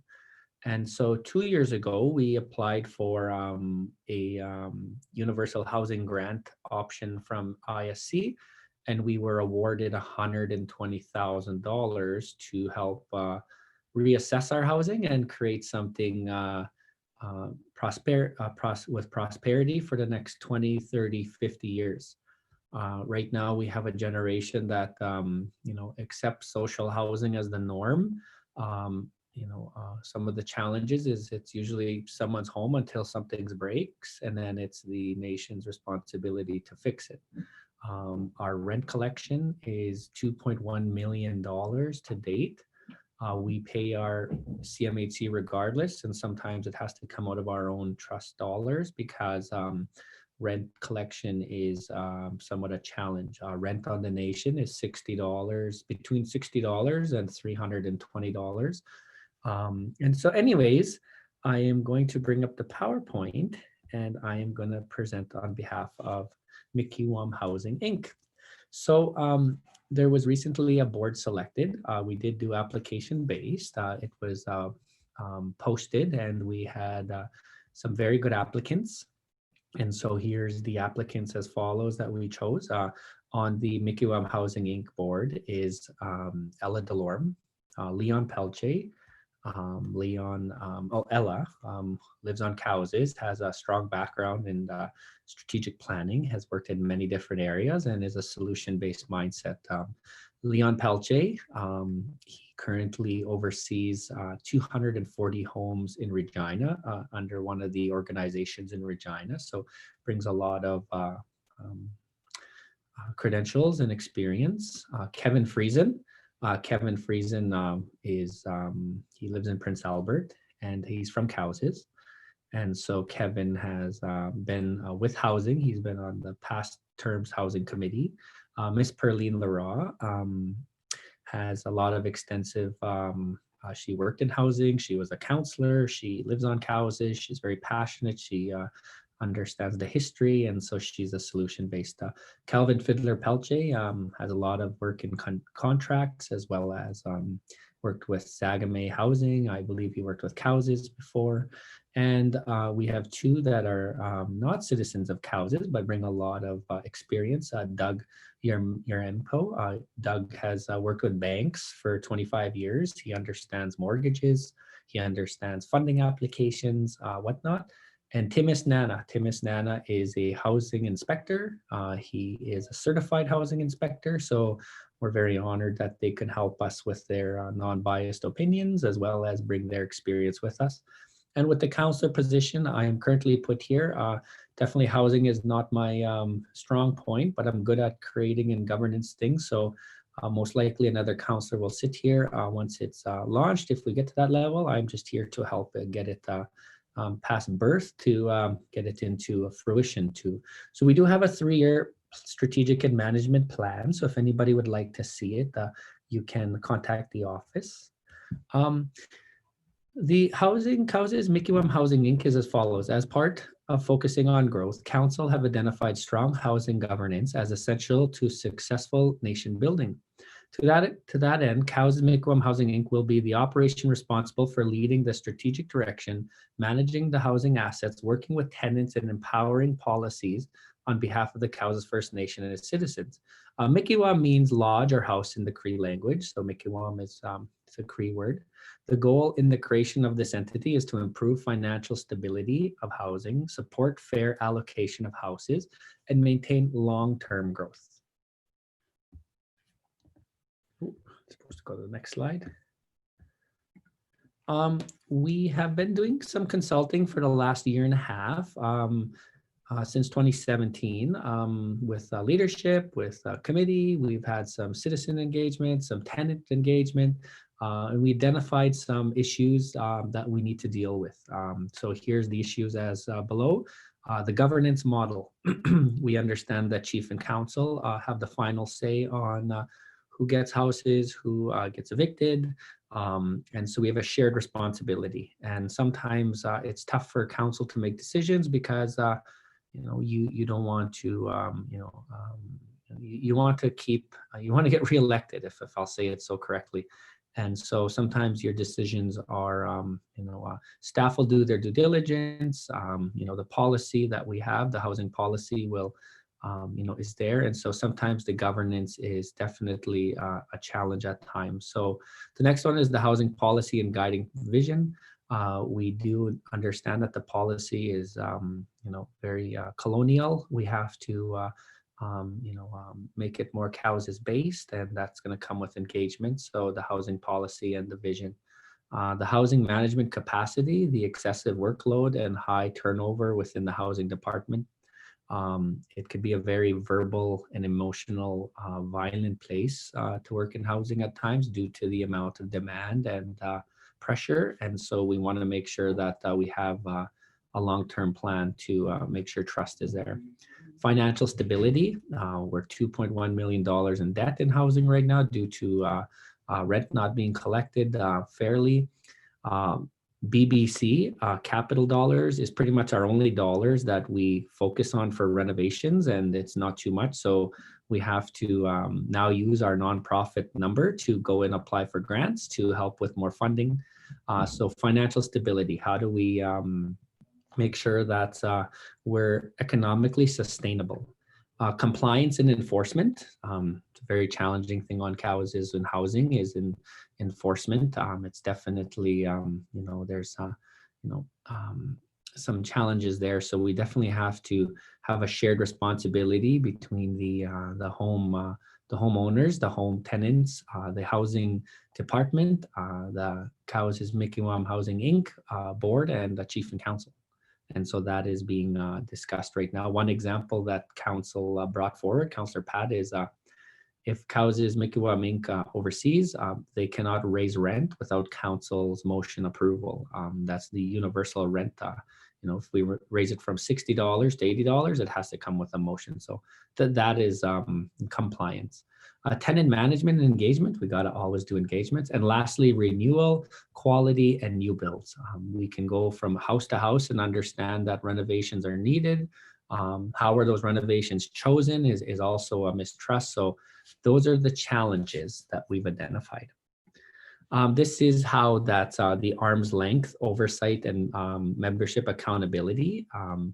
Who's responsible? So the ownership is chief and council, because we are elected to run the affairs of the nation, and the future chief and councils are as well. The governance would be given to the Cowessess Mickey Wam Housing Inc. And the Cowessess Mikiwam Housing Inc. will choose a director, and that director will choose some staff. This is the next 3 years of what we're hoping to fulfill. So right now we're currently working on year 1. We're creating our bylaws. We're developing a mandate. We're doing our strategic plan, financial capacity. We're assessing potential staff and engagement. Year 2, we want to start to talk about the investments in repairs. Like one example is in 2021, all homes built in the 70s and prior should be renovated.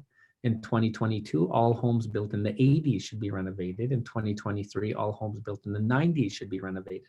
And so on until we get to 2000s, and we can go back to the 70s. That way, anybody living in a home, you just got to know what year your house was built, and renovations are coming. It's not like who is the chief's cousin or who is the counselor's auntie that's going to get renovations. It'll be in a fair process, and we could budget for it. So that is the next one is a rent and fee structure. Right now, I'll use my house for example. I live in house 60. It cost the band about $700 a month for where my wife and I live. That is our everything from water delivery to sewage pickup to insurance. We pay $60. So who covers that $640 that Kim and I don't pick up? We have to understand that we're not going to raise the rent to $700-800, but there should be a understanding of how much the band pays and how much the tenant pays. So just that we have a fair structure. So please don't think that we're going to just raise the rent to $400, $500, $600, $700. That our economics on Cowessess would never handle that. But we do have to understand that there is a shared responsibility, and we should be appreciative of how much the band puts in and how much we put in. Year 3 is housing policy. Talk about home ownership, section 10. People want to build their own homes. This board is going to be prepared for that. If someone wants to come and get their own mortgage, build their own home, definitely that'll be an opportunity. And a 50-year housing vision. We are currently at capacity with our infrastructure, our low pressure system. We have to know where we're going to build in the next 50 years because we're increasing as a population and people want to move home. Really quickly, I'm just going to sum it up by just sharing a last few things. This is the board structure. So the board of directors will choose a CEO or director of housing, but there'll also be a committee made up of citizens and elders that will give some guidance and understanding throughout this. Under the director of housing, you'll see that there'll be tenant relation officers, enforcement manager, corporate services. That'll be your administration, revenue and grant management. We'll have someone in-house that'll continuously be looking for grants for housing so we can minimize our risk, our costs.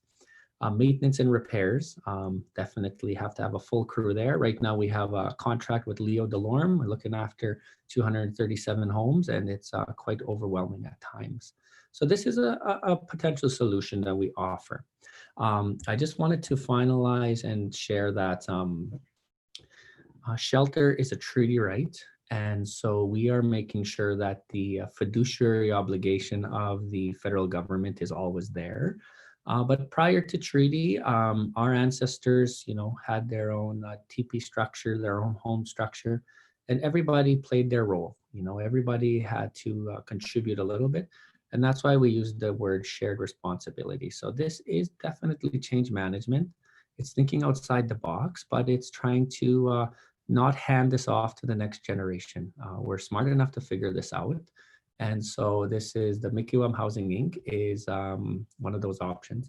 I just wanted to share that we have done a lot of studies. We've done things and brought speakers in to teach us about improving the economic sustainability of housing. We've brought in someone to speak to us about understanding the true cost of housing. And Loretta, our lands manager, talked about the land use plan yesterday, and absolutely our housing is in here as well. So we have a lot of opportunities. So that's Cowessess Mikiwam Housing Inc. It doesn't have any homes under the governance structure. It's still under chief and council directly at the moment. But one day, if everything falls into place, there's still more engagement that needs to be done. We have hired Scott to help us with the strategic planning. So yeah, I just leave it at that. I'm very optimistic on this one. Housing is one of our main areas for healthiness, and let's see if we can find a solution together.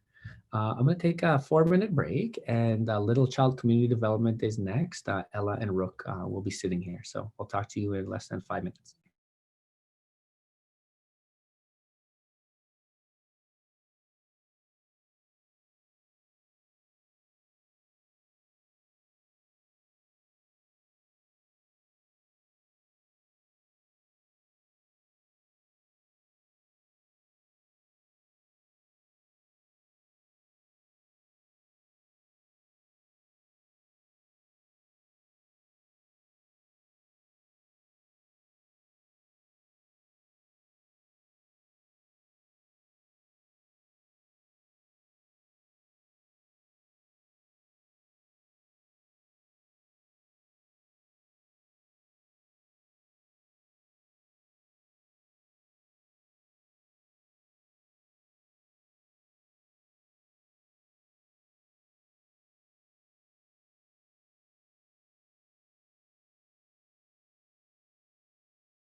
All right, good afternoon. It is 2:04 p.m. and we are going to discuss Little Child Community Development, one of our governance boards. It exercises our inherent right to gaming. Beside me, I got the manager, Rooks Barbie, the very own one and only Rooks Barbie, and Ella Redwood sits on the board. So at this time, I'm going to bring up or did you want to say before I bring up, do you want to say? Yeah, for sure. Just like to welcome everybody to the meeting. I'm hoping you're all staying safe in regards to this COVID thing. I know it's been kind of a situation where you're stuck at home and you get a little bit frustrated, but I just remind you, to keep safe and do that social distancing and make sure if you're out shopping that you have your mask and you're being safe. That's the only way that'll keep us healthy. Absolutely. Ella, any opening comments? No. All right. Get right into it. My voice is giving out. Okay, sounds good. So let me bring up your slides here. So right now, everybody on watching the meeting sees this. So you kind of, I'll be your Vanna White here. So you tell me when to go to the next slide. Okay. So Little Child Community Development, Inc., it's a nonprofit corporation that was established by our government. And we are here to, like the chief said, implement our inherent right to gaming. And we are looking at many different opportunities, and we do have some difficulties in achieving our goals, but we make every attempt to move forward. And we're set up to raise money for some of our non-funded areas, such as recreation, our sporting events, our cultural events, such as a powwow, and some senior programming. And it's all about through a grant application. It's just not money made and then given away. There's grant application process that we're going to implement with follow-up reports. If they want money, they gotta be accountable for what they get. I'll just go to the next slide here. And, yeah. I pretty much said all that. That's the overview, yeah. Go ahead, Ella. Your man voice. My man voice. So yes, like Brooke said, we've actually been in operational since March 2019. We just oversee all the gaming initiatives on Cowessess First Nation, which is your bingo, your find ace, anything lottery related, pretty much. Let me go to the next slide. Okay. So we govern within Little Child Community Development Inc. We have Rick, the CDO, and then the board of directors. There's 5 of us that sit on the board. So far, right now, we're working on application policies, procedures, and whatnot. We're hoping to have everything ready for community members by fall of 2020. Yeah, and our gaming operations, like Ella said, we had bingo, and it was starting to gain momentum. Our jackpots were growing, and then COVID hit, and not sure what was going to happen or how we were going to proceed. We just kind of slowed things to a pace. We did try a online bingo, but because of the equipment and because of the internet service, we had I think it was about 20 players that we gave cards to test it out from home, but there was just too much of a delay, and it was quite confusing. Waiting the time lapse, and people waiting, and then we'd get about 20 calls. Well, I bingoed, but sometimes they're too late, just depending on the internet service they had at their home. So, Chief says we're going to look at opportunity to buy better equipment so that it's pretty much instant, and we're going to try that. Might even try a car bingo once we get our license. We have to reapply for license, and in there we also included online bingo, TV bingo, and radio bingo. And our radio station is about ready to operate, and it's virtual. You can tune in from any place. So that's something we're working at. Absolutely. I'll just give you a rundown of our board of directors. Carla Valley, she's our senior board of director, one of our knowledge keepers, former counselor, and she's one of our board members. Memory Delorme Antoine, she's a financial person that works out at SIGA, so she has a lot of gaming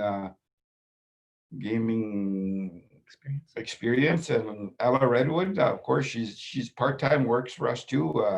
She's our technical wizard and gets things going as far as online and all that kind of stuff, and helping with the finances.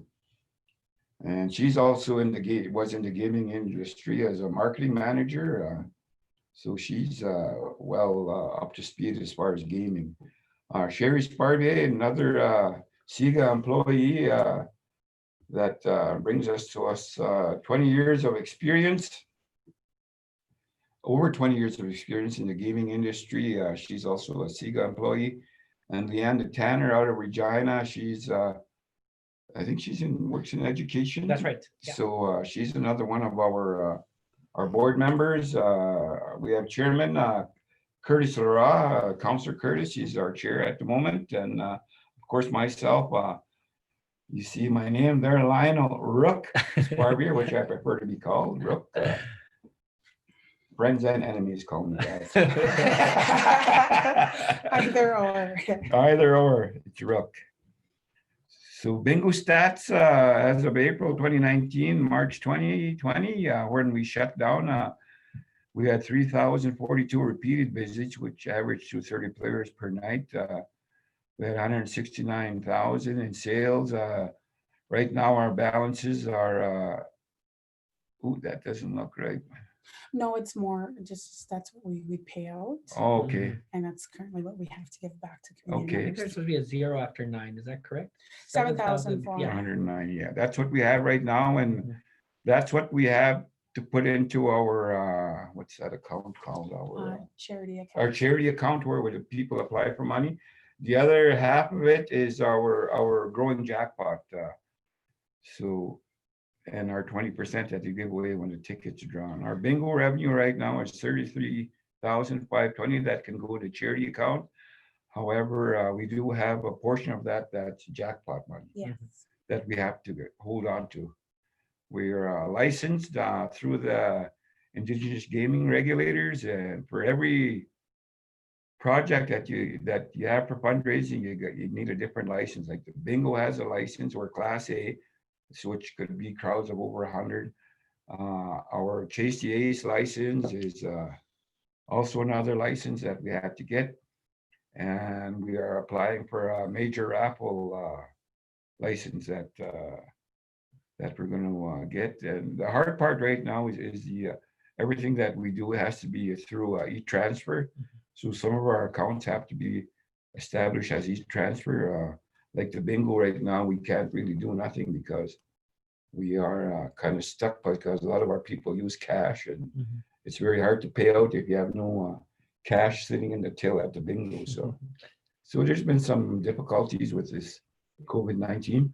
Just one clarification, Ella and Rook. So it says here 169,000 in sales, Yeah. but that's not revenue. There's still expenses taken off of that. I just want to make sure that Yeah. people Yeah. watching And know then that. payouts as well. And that's right. So Yeah. I just want so don't think that you just have 169,000 sitting there. No. You've got expenses. Yeah. Okay. And some of our shortfalls and stuff we have to deal with is and I'll be honest, is lack of community support. A lot of our bingo players are from off the reserve or seniors. Very few of our younger people, maybe bingo is not a thing anymore, but you see a lot of them playing that illegal online bingo, which I don't agree with. If you're going to raise money for certain aspects in your life, you have to get a license. If we're going to implement our own gaming regulations, that's something that people have to understand. You got to be licensed to raise money, especially if it's for a worthy cause. If it's for your pocket, I totally disagree with that. COVID-19 has been a deterrence, like I said, and of course e-transfer. Like some of our people just refuse to do e-transfer, and if you take their money and you do the e-transfer from your own bank account, then your account gets flagged because there's too many e-transfers going in and out. So that's some difficulty that we have to deal with. Yeah. How are we being effective? We are ensuring that all the policies and procedures are competitive in the higher standards amongst the gaming industry. And we constantly review the data and where to increase and apply changes to patrons who support initiatives to be fair and equitable.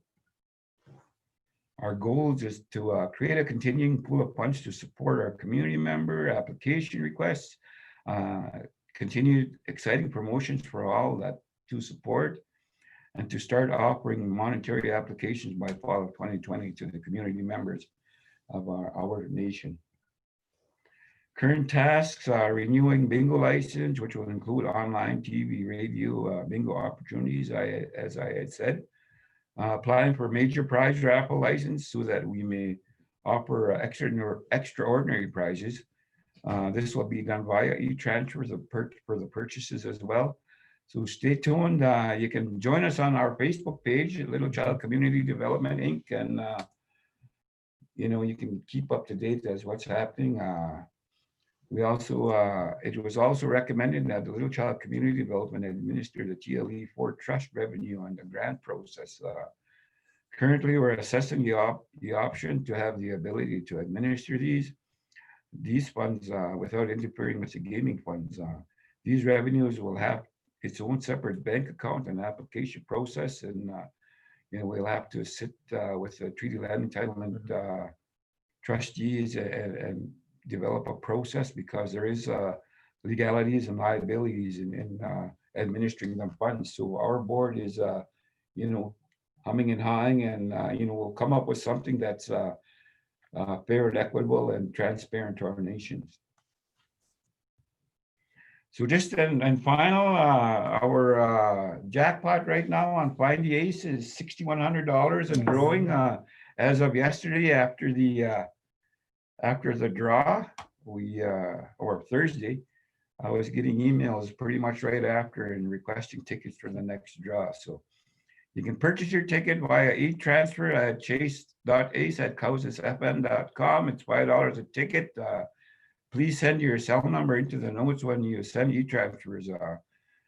Sometimes we're searching high and low and creeping Facebook to try to find a phone number, because that's the way we verify your tickets are written. We send you pictures. Our next draw is on June 11th.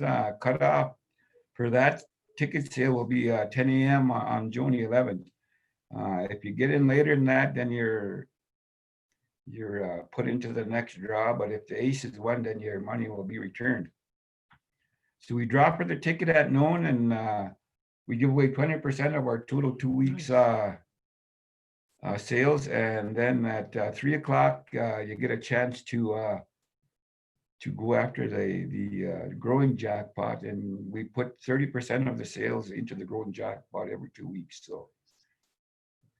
So when I send you from nativehottie@hotmail.com, you don't know if that's me or No, not? I don't know that's you. Because I get pretty sour when I have to look for a phone number for half an hour and I'm getting emails every 10 minutes. Thank you very much. I just have a few comments. I don't know, and then please, I just wanted to make sure. So Little Child Community Development, that's the name that was provided at the beginning. Sometimes people get it confused because we had Little Child Developments before Ventures. I know there's discussion that we might change the name in the future. Is that correct?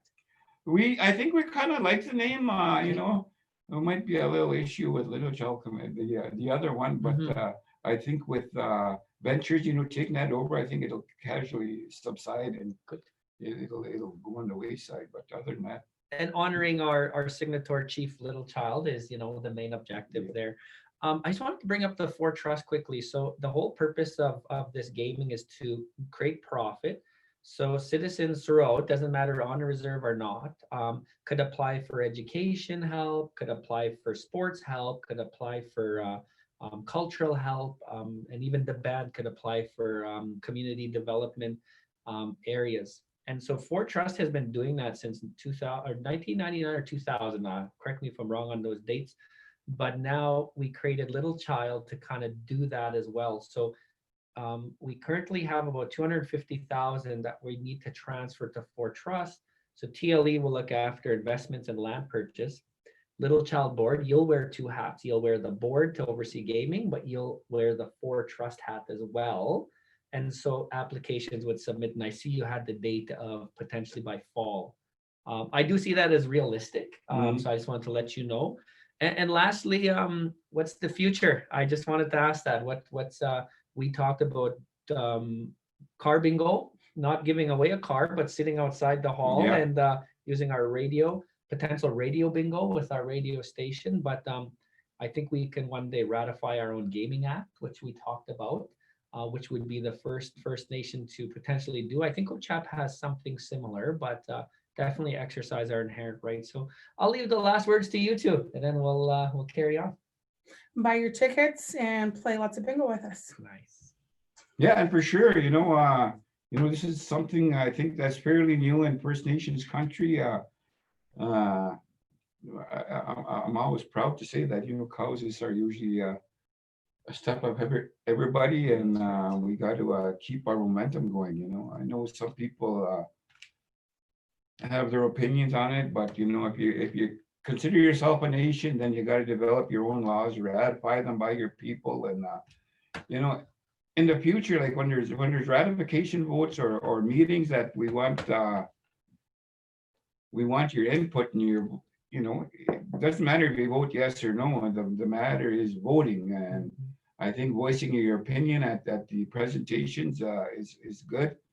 But you know, come out support or non-support, but show your interest in your nation, and that will move us ahead a lot faster instead of waiting till after the fact to, you know, complain or say, well, that's not right. You know, do it ahead of time rather than after a while, because there's nothing more frustrating. And I'm not a big thing of posting everything on Facebook, but I sure hate it when people talk and complain. You know, go to the source and sit down and talk and be realistic about it. I hate to swear, but I won't. don't complain over Facebook, because that doesn't solve the problem. The problem is sitting down and dealing with it and moving forward, you know. Absolutely. I don't agree with everything that happens, but I don't post on Facebook. I sit with the people, I sit with the person and say, hey, you know what, let's talk about this. And usually I get a very, you know, good response. It's about how you deal with people. With that, wish you all the best. Remember to stay safe. You know, keep your social distancing, and I know the chief carries no germs, and I and Al have been sitting together and we're cool. So. Trying to keep that 3 feet, but our Yeah. cameras will.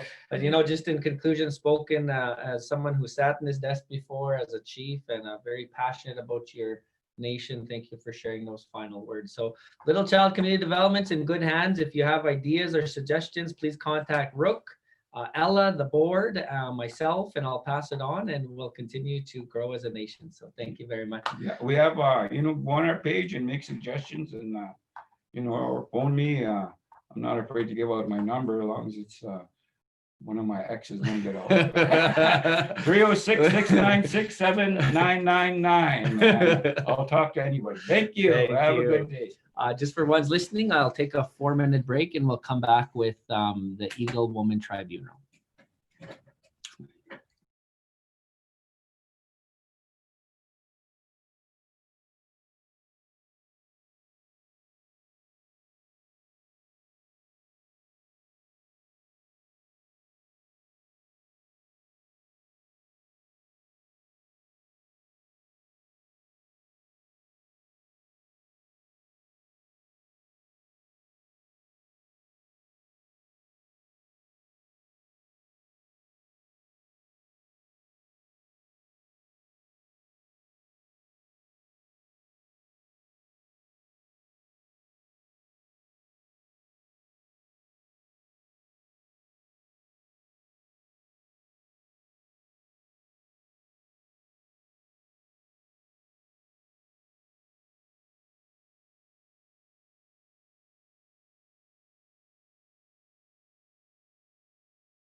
All right, good afternoon. We are a little bit behind schedule, but we will try our best to be done by 5 today. Thanks for hanging out with us on a Saturday. This is our General Assembly. This is our last entity slash tribunal presentation. And then for the remainder of the afternoon, we're going to do counselor updates. So Eagle Women Tribunal was created about a year ago now. Counselor Denise is appointed by the council. So there is a board of 9. So good afternoon, counselor.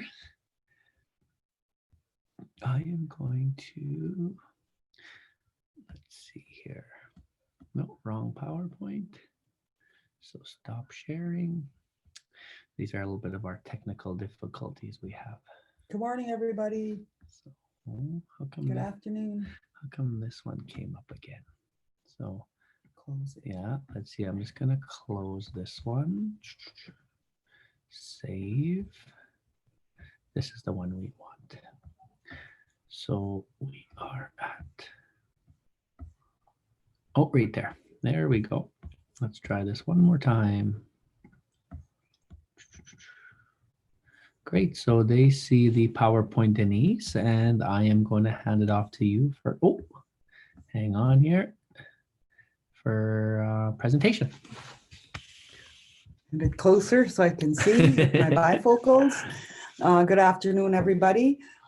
With the Eagle Women Tribunal, it's in the process of developing it and setting it up right now. So I'll read from the slide. The Eagle Women Tribunal development is to support the review and the implementation of the Cowessess First Nation governance processes, ensuring that policies and procedures are followed for the benefit of all citizens and employees, and implementing dispute resolution processes grounded on our First Nation values. So we want to ensure that the rules we create are ensuring that our governance documents are being followed, and to act as a mediator when citizens or staff have a dispute. So on the back. Oh yeah, sorry. So the board members, we have 3 resident, 3 non-resident, and 3 non-citizens. So the resident ones are Myrna Delorme, Ira Sagan, Carol Lavallee. Non-resident ones are Anthony Meyer, Reagan Delorme, and Nola Mahegan. And our 3 non-citizens are Ralph Beatty, Tiffany Boyd, and Mike Dubois. So the experience and knowledge that these 9 people have and bring to the table are policy development, ensuring that our roles that we have to do are followed. A lot of experience in all areas, right from policy development to child and family services to policies and stuff like that. So really good team that we have working on our tribunal right now. Mm-hmm. Update. So before the tribunal, we were developing our terms of reference and our procedures manual. So I have those in draft form right now. We have our procedures manual and our terms of reference. And these are getting a legal review done at this time right now. We do have a lawyer, Tom Owen, that is reviewing and getting us a legal review on them. And once that's done, we'll go over the procedures manual and our terms of reference, get them to where we want to be, because this is gonna encompass the whole nation and not just child and family services. This is gonna be coming for the whole Cowessess First Nation administration, and whoever has disputes or concerns, this is the area that will come. So before the COVID, the board, along with assistance from Citizen Kayla Ra, the board really appreciates her help in the development of our terms of reference and our regulations, which are in draft form and being reviewed by a lawyer. The procedures manual, I believe she took that off the FSIN tribunal one that they have. So it's kind of a copy off of that one, bringing it to our own uses. Training is being researched right now, and it's going to be conducted with the board to ensure disputes are heard and dealt with in a professional manner. Right now, because it's a new area being developed with the tribunal, there is nowhere else that has this on a First Nation. So this is first for our nation. We want to make sure that it is developed right and with everybody's chance to be heard if they need to be heard. We need to find out reviewing all of the policies on the acts and the laws that the nation has. So if disputes come, that we're familiar with those. Reviewing the laws and policies are important to ensure consistencies throughout the nation. And this was some of the training that we had done with some of the child and family services people, but the majority of them are our Eagle Women Tribunal.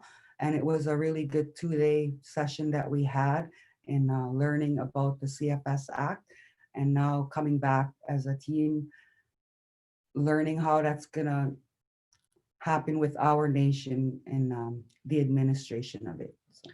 Absolutely. Well, thank you, Counselor. Definitely, I just want to reiterate Counselor Janice is very passionate on this one. She stands by fairness, Kokum herself in the nation. She wants to make sure that her children, grandchildren, and great-grandchildren yet unborn, that they have fairness. And, you know, we all have, and I shared this, Counselor, in my opening comments today. When there's a dispute on Cowessess, a judge from the federal court will make a decision on our behalf who's never been to Cowessess. This is the first step to make sure that we as a nation have our own process. I just wanted to ask you, where did the name Eagle Woman Tribunal, who gave us that name? And if you can maybe tell us a little bit about it. Thank you, Chief. So when we first started, we were referred to as the oversight, and oversight is just overseeing everything that happens within government, I guess. So we wanted to get our name indigenized because we feel this is something new that we want to venture out on. We want to make sure that we do things right. So we had, we went to see an elder to get our name indigenized to see what's going to fit best with our group of people. And we had Sam Isaac did prayer and his prayers for it, and he came back with the Eagle Woman Tribunal for the fact that back then women were the ones that were kind of oversee everything in our roles, I guess. So that was where that came from. Mm-hmm. Just one last question, and this question has come up online a few times about non-citizens sitting on our tribunal and our boards. You have sat with this tribunal team for many meetings. Mm-hmm. You know, our on reserve and off reserve bring a lot of, background and history, but also our non-citizens that sit on here, they bring a lot of experience, non-biased opinions, and they want to help Cowessess. Ralph Beatty being one. Ralph has worked with Cowessess. He's pretty much a family member. He's been with us for so long. Mike Dubois, has a lot of experience in governance, and Tiffany Boyd has a lot of experience in visiting homes. So she gets to see a lot of these homes, being a tenant relations officer. So can you just share with us a little bit about, I'm just going to say it, the 3 non-citizens are not going to make the final decision. It's always going to be a collective of the 10 of you. But what has been your feedback working with the 9 that have applied and been in this position? They weren't appointed. There was an application, and these were the 9 that were vetted down. Thank you, Chief. Good question. We feel with the 9 people on our tribunal board is a good mix of ideas, a good mix of visions and opportunities. Sometimes we may be getting disputes or concerns coming from staff or citizens, and maybe the citizens that are the board members that are citizens on there, maybe we'll have a conflict in it or something, or maybe we'll be too close to the matter at hand.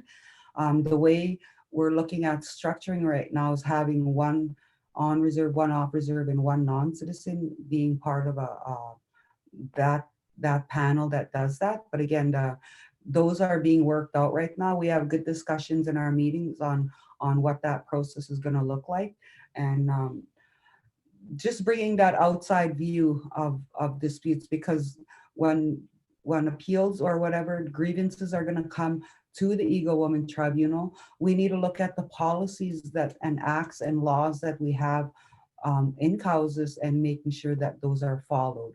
We're not here to make laws or develop laws, but we're here to ensure that the laws and policies and regulations are being followed by the citizens and the staff and leadership too as well.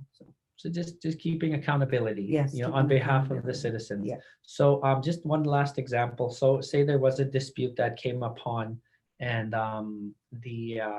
you know, the three, one from the on reserve, one from off the reserve, and one from the non-citizens would maybe do some panel interviews, maybe you know, if it's a housing issue, if someone got evicted or something like. I think we first have to see if the jurisdiction would come to the place first. So Mhm. if there is a case, we need to make sure that was the policy followed. If not, then it will come forward. But if policy was followed and everything, then we just have no alternative but to move forward and not hear it. Absolutely. And so if it did get to the panel stage after it was assessed, the three wouldn't make the decision right there. They would just be the three different areas of addressing the assessing. You're not investigating, you're just assessing.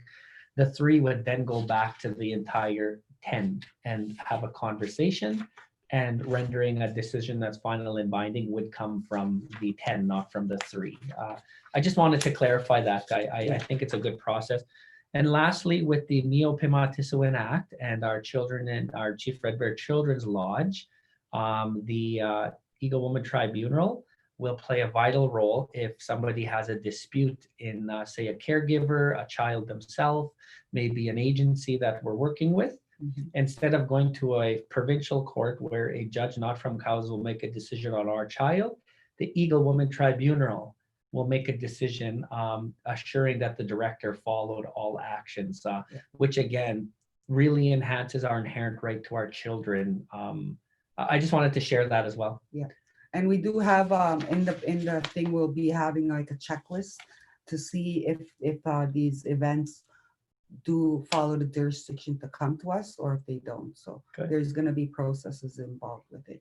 So if someone's listening right now, counselor, and they want to have input or maybe read a document, they contact you. Yeah. That's right. So just contact Denise. Her number is posted as well as her email. And so as a counselor, she, and I just want to, you know, give praise to the tribunal and yourself, counselor, that you're doing an amazing job. You're And- creating something from almost nothing. yeah. And as Cowessess does take the lead in many things in this country, we're one of the first to create one of these judicial systems. And to also keep in mind that I'm just here as a chairperson, that I have no part in the decision making. I just chair all the meetings. And stuff. So, Absolutely. thanks. Well, thank you, Denise. So you're going to hear from Counselor in a little bit again on her Counselor update. She's just here on behalf of Eagle Woman Tribunal. So thank you very much. I'm going to mute it for about 4 minutes and I'll be back and we'll get into Counselor updates. And I think we're a little behind schedule, but We're on track. We're on now, track. so So Denise is keeping us on track here. So thank you, everyone. thank you. So you'll hear from us in about 5 minutes.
All right, good afternoon. I probably know you were watching me go and look at my computer or on my laptop, so I was just getting the next PowerPoint ready.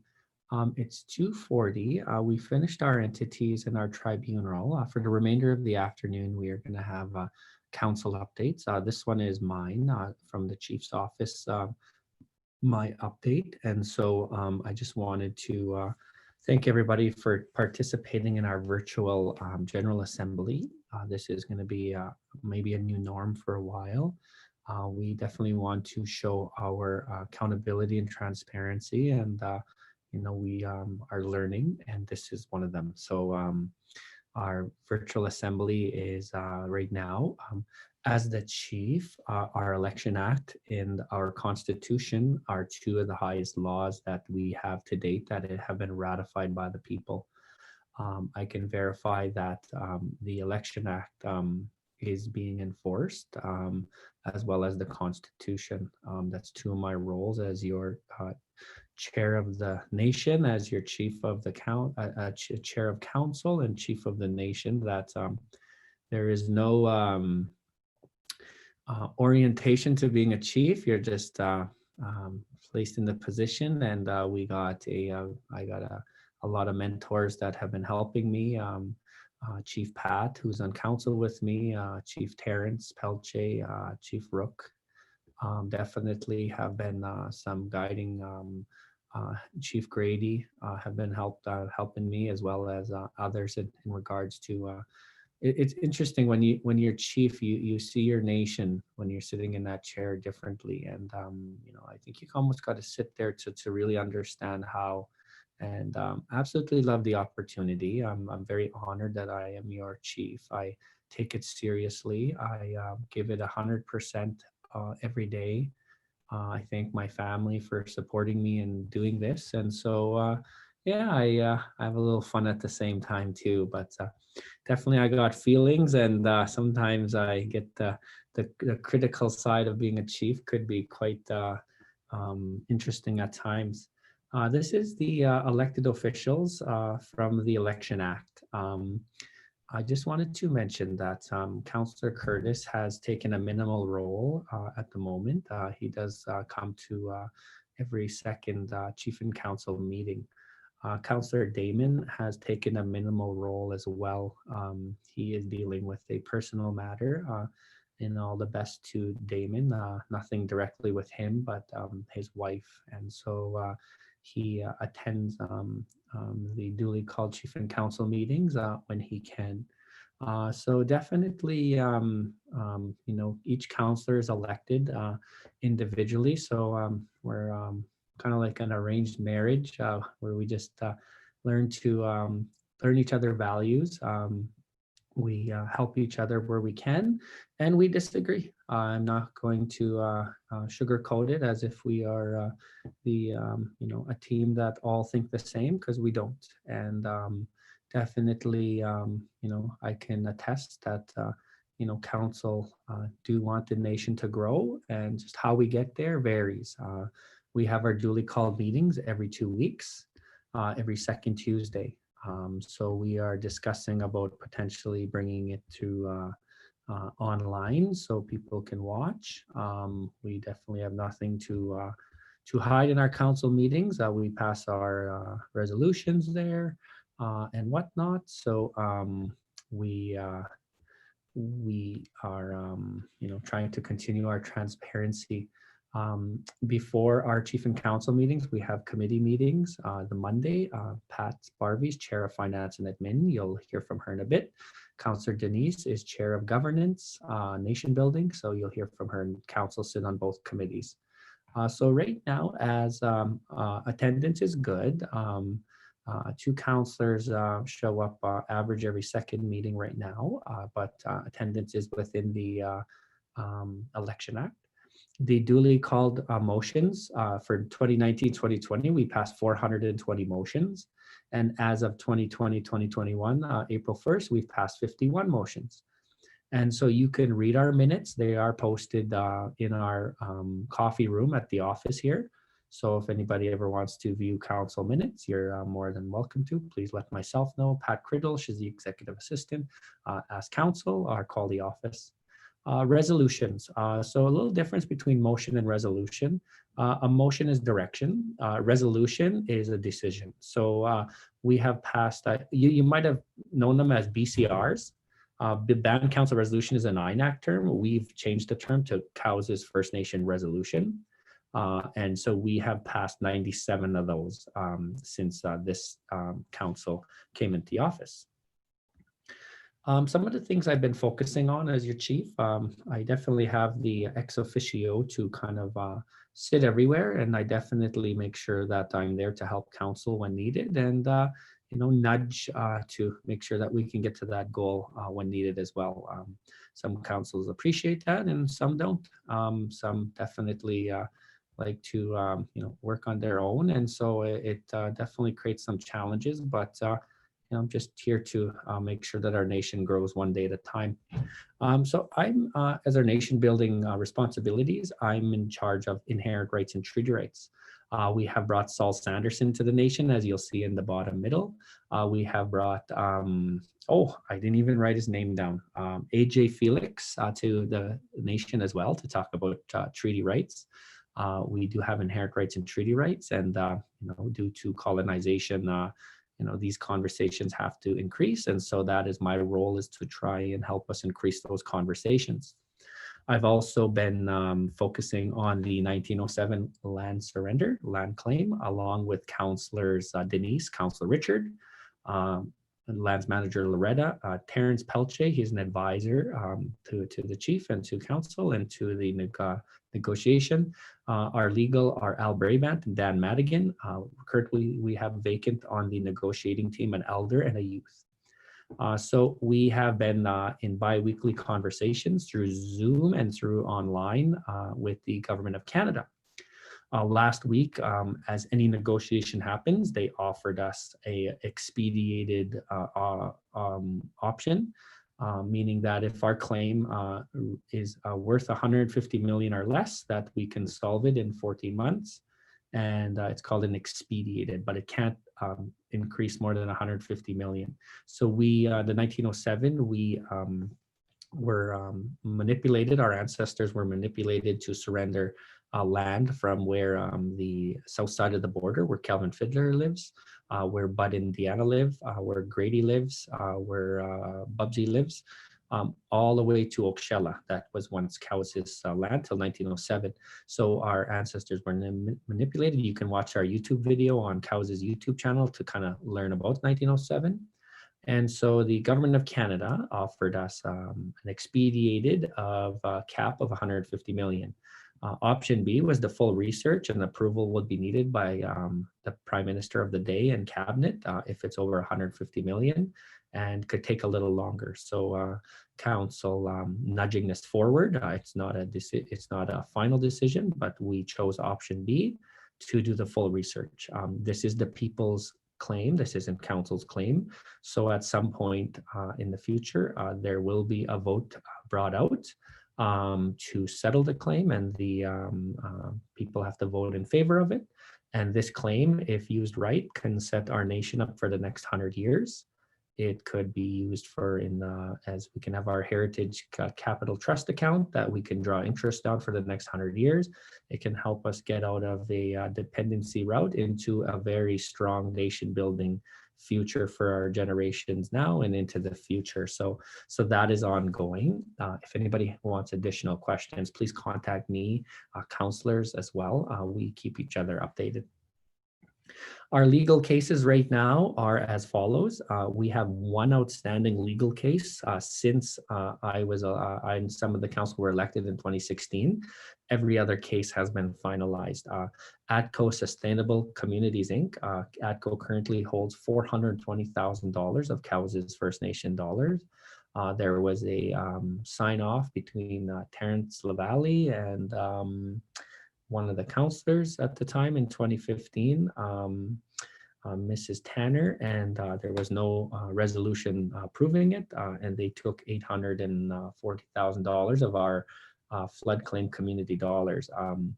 There was nothing that ever came to fruition. And when we got elected, they told us that there's still $420,000 remaining and that we had to spend it with them. We are assessing to take it legally, or we're trying to solve it with negotiating. Potentially, if we move forward with our Heritage Center, which is an opportunity, we could potentially use those dollars. Our main focus here is not to spend money in legal if we don't have to. We're not here to flex. We're here to make sure that we get the best return on our dollars for our citizens. Since being elected in the first term, there are 4 outstanding cases that have been created. The Phillips legal profession, Cowessess taxed Phillips.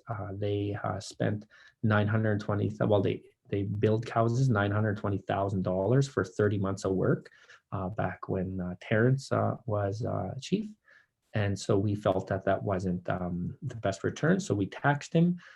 We won our provincial case. Phillips appealed it. We won the appeal. Phillips appealed it again. And now the Supreme Court of Canada is assessing it, which we feel this is not a Supreme Court case. And in the end, we are asking Phillips Legal to pay us back money that we feel that they didn't earn. So that case is ongoing. There's another housing case right now that we are focusing on.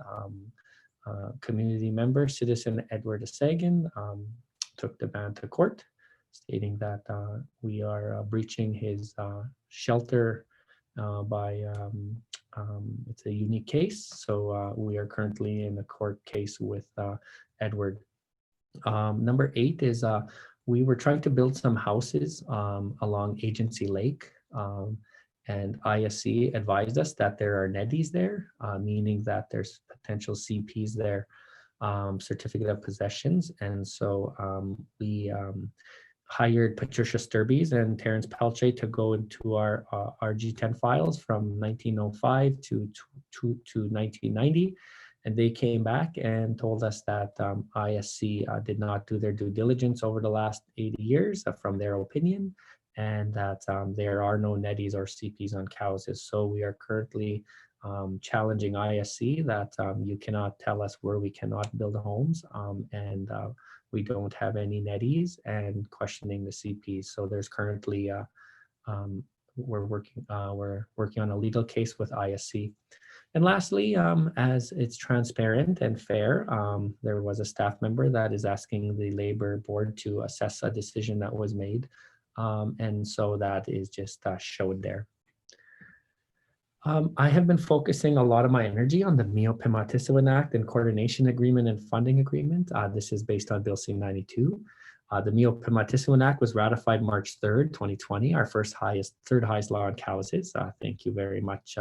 This is a huge success for Cowessess and building blocks for our youth that we will not let any youth fall through the cracks. We're currently on weekly discussions with the Government of Canada and the Government of Saskatchewan to finalize a coordination agreement and funding agreement. They're very interesting discussions, and we look forward to signing off on a agreement so we can enact the Mio Pimatisawan Act.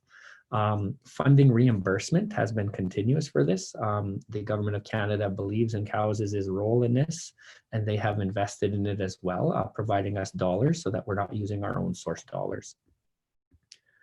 And lastly, I just wanted to share that there's a couple other things that I've been focused on as well. Governance enhancement. Council have, I thank Council who have, worked with this transition.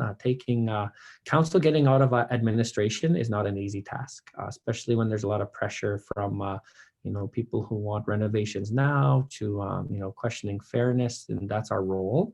But the thing is we're playing more of a noses in, hands out kind of style. And we empowered our program managers / directors, as you heard yesterday. Majority absolutely love it. And so council are reassessing the role we play in regards to finding funding and whatnot. So I'm leading the governance enhancement. We do deserve and will be hopefully getting soon a heritage center. We currently use the old hall built in 1948. So we are currently, you're going to see in the next coming weeks that we are going to hire a professional to do the first phase of planning for our Heritage Center, and we need your feedback.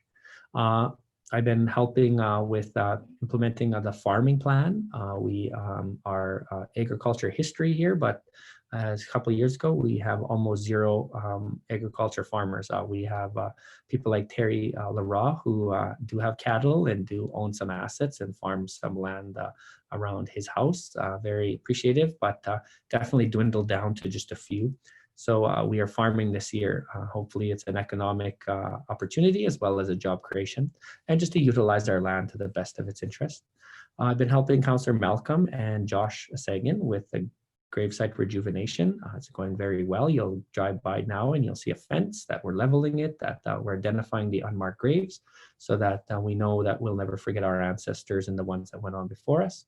And lastly, just the Neo-Pipma-Tiswinak, working with Councillor John, their Chief Red Bear Children's Lodge. I can go on and on and on. I have presented letters of my updates. I do updates to council every 2 weeks, written ones. And so if we do go to potentially online one day, that you might be able to see them as well. I try to run a fair and transparent governance. I thank you for allowing me to be your chief, and I look forward to continuing to hear your feedback. Please, I don't check Facebook every day. I post things, but please, you got my cell number, my email. I'm definitely always looking for feedback to assess. So with that, I'm going to hit pause and I'm going to see which counselor is next. And thank you very much.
All right, good afternoon. It is 3 o'clock. I got Councillor Pat Sparvey beside me, our first and only ever female elected chief, served 2 terms, has lived at home for many years, is a great cookum. Is that Yes. correct? Yeah. Great cookum on Cowessess, and brings a lot of passion to the table. This is her second term with myself as chief, and I just want to thank Pat because she is one of my biggest mentors. So thank you very much in making sure that if I sway off the path that you bring me back on. So Pat's role is attending all council meetings as a given, but she also looks after the finance and admin committee. She's been working with autism research. She's been working with the ad hoc, and she's going to share a little bit with us. So Pat, I will bring up the slides. Is that what? Yeah, okay. Good. I should have got them ready here. Oh, here we go.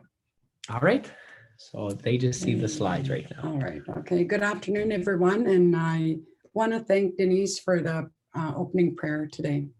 And it's so awesome to be able to come to you in this setting. This is really different, but it's good. Okay. I chair the Finance and Admin Committee. And at Finance and Admin Committee, I work closely with the Executive Director and the Director of Finance, along with program managers, making sure that the budgets are approved by council and make sure that we follow our finance and admin bylaw. And I work as a political advisor to support children and care for the autism project, along with Child and Family Services. These are 2 projects that are really dear to my heart. When it involves children, I'll go to bat for any child that is in need of our help. So I like that one. Absolutely. Yeah. The Finance and Administrative Bylaw, which was passed in 2019, is the framework for the financial operations of the nation, including operating entities. It identifies the processes and guidelines to ensure nation is managed and operates to a high standard. Well, along with that, we get financial information from the Director of Finance. I have a binder in my office, or where we sit, and that's accessible to all council members. I told them they can look at it, look at all the information, all the departments if they want. It's always ready there for them. And I did share it one time to a community member that came in, and he was asking questions, and we had a look at it. So I try very hard to be there and answer questions in the event that somebody has a question. If I can't answer it, we'll find the answer or take it to the table, so we all work together that way. Autism. There's the autism project that was launched for Cowessess launches first Indigenous centered autism research project.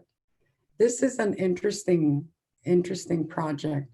We have 2 community members that are band members that sit there, part of the project. They worked and did a survey with our COCUMs, not only on the reserve, but off the reserve. And that survey was entailed of what we need and what we're lacking.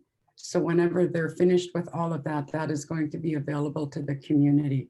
Since COVID happened, we haven't had a meeting, but we are going to be meeting in June. So after that, the updates will come in, and we'll pass them on to the chief to be able to give it to the community. Interesting project. I like that. Absolutely. Did you want to speak a little bit about your role with the ad hoc committee with our Mio Pima Tisuin Act? Okay. When we first started that, I was totally in awe, and I asked if I could be part of that. Through the years and being in and sitting in that chair and being on council, we often hear about our children who have to sometimes are struggling, and sometimes the parents need help. I needed to be on this committee so that I can help and provide, if you want advice or a path or a journey as to how to try and get help for them. With our new act, I'm beginning to see that we have to have an open mind. We're not going to be able to, we're not there to fix problems, but we're there to help families so that our children can have a better life. And that is so awesome because in that group, also the Kokums are involved. So that is something that I think the community needs to be very proud of. We all are. And I think our children in the end are going to thank us for that help, that we were there for them. So I'm excited about that. Absolutely. I got Yeah. one question, Pat. So being our chair of finance and admin, it takes council out of getting their hands right in there, and you know what, it can get political at times, and Yes. it kind of makes our program managers feel like, well, what's my job here if I just have to take direction from an elected official from an administrative perspective. So now that we created the finance and admin committee, it kind of creates a better relationship between administration led by Angie Tanner, our executive director, Kathy Buckles, our director of finance, and you. And so if a citizen, my question is, if a citizen has a comment or question about administration, that's a very broad question. Maybe Angie or Kathy can. You mentioned that they can always contact you to come to the office and sit with you so you could hear them out as well as maybe help them. Is that correct? Exactly. In the finance and admin and working with these two executive positions, what I'm finding is that the program managers, when they come and chief and council approve their budgets, they are so appreciative because now they can run their programs. Membership citizens still have questions, and by all means, come to the office, give me a call, and if there's anything that I can show you, I can help you, or I can guide you. I will not let you walk away with, I don't know, because that's not what we're all about. We are here to help everybody, and I think the program managers appreciate that. It's not like we're interfering, but at least we can help, guide the person to wherever it is they want to go, or the questions that they have. Sometimes they might want something and it's just not possible, but you don't just say, Namoya, I can't help. You explain why. And the people are usually appreciative of that. Been there, done that, and that's happened, and that's what I tried to do. So very well. Namoya, I like how you Yeah. use that. So just in conclusion, I just wanted to give praise to you and let people know that how proud, and I'm going to speak in a very uncomfortable manner that, Indigenous women, it's very tough to succeed in a world that Yes. is male and non-Indigenous centric. And so for being our first and only chief, I can't thank you enough for setting the tone, but still being here at the table with us. You are a wealth of knowledge. So thank you very much. And if anybody has any comments or questions for Pat, her cell number and her email is public. So yes, it is. Yeah. thank you So, very much. Thank you. Yeah. We'll be back in a minute or two with another counselor.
Good afternoon. It's 3:10. I got Councillor Gary Sparvier with me. Councillor Gary is going to give his first year reflections as well as his report from council. So Gary, the floor is yours. Thank you, Chief. Well, you know what?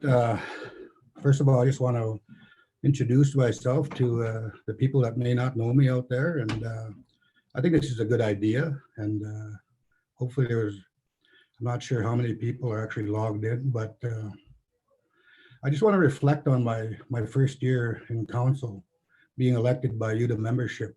I believe there's things that we are doing good. We're moving forward on some things, but I disagree on other things. And like I said, like the chief said before, I mean, we sit around the table, we talk on different subjects, different issues, and we don't always agree, but at the end of the day, we make a decision and, come back for the next meeting.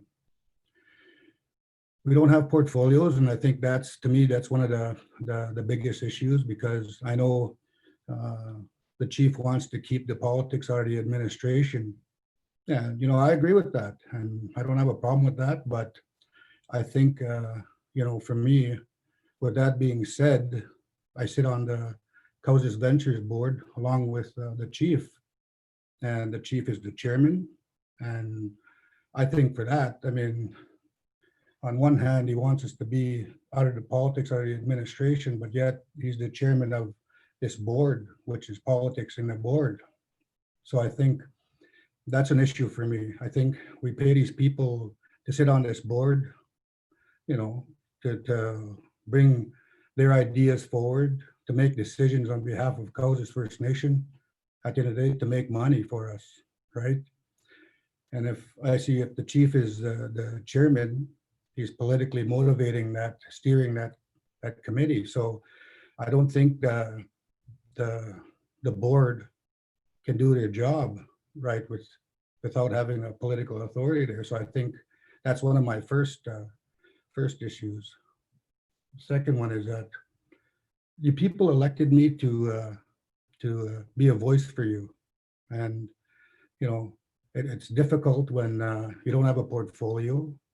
We're assigned certain areas. I'm assigned to capital projects, and even within the community, I mean, we don't have committees anymore, right? So the membership who put us here don't have a voice really, because before we had committees set up in certain areas, different portfolios, that we take those recommendations to chief and council, and we talk about them, and that's coming from the people. So I mean, you had a voice in there. Now really you don't. And some of the issues I'm struggling with is that like our infrastructure. I mean, there's internal things that are going on with our HR.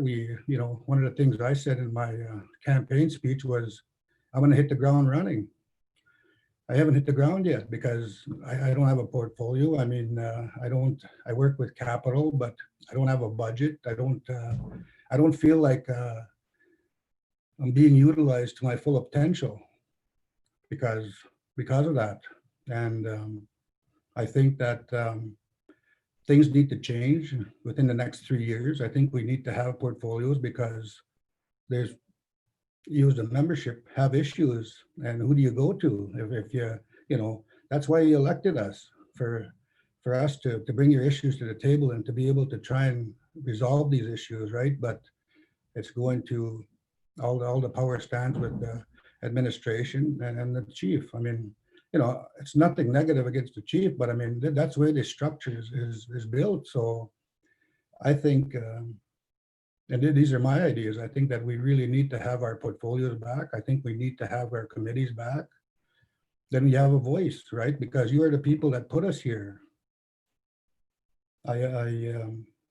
We submitted a capital plan, and number one on the plan was going to fix our 605. I mean, that's a $3.5 million project.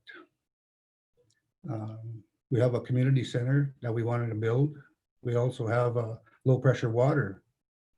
I mean, coming from ISC, the only thing that was approved was $200,000 for the 605. The other is all unfunded. So we got $200,000 to come up with a plan on what it's actually going to cost to rebuild that 205 or 605.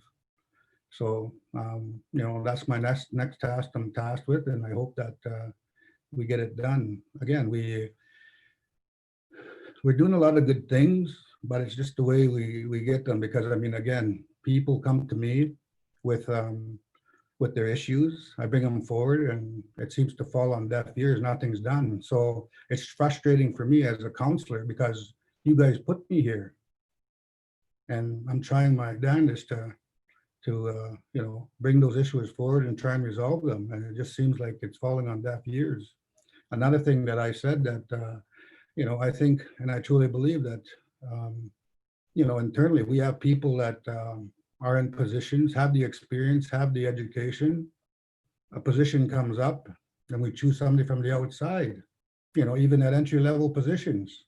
So I think, I'm losing faith in our HR, because, I think really, I mean, jobs are few and far between on the reserve, and we all know that.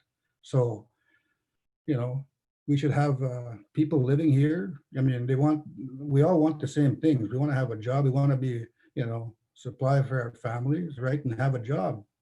And if we're not giving our jobs to the people that live here and giving them to the people on the outside, and some of these, in 1 week, we 5 people quit on us, and we're back to square one because we hired people from the outside. So again, these are some of the issues that I have and the frustrations I have as a counselor. And, I'm not going to stop fighting for the people, because that's what you put me here for.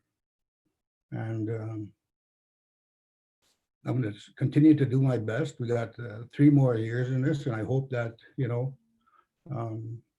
all see the bigger picture. And really, the bottom line is, you, the membership, put us here. So, I mean, that's who's really behind all of this, right? We're just the leaders that you voted in to do what you guys want us to do. And again, we got some positive things going on.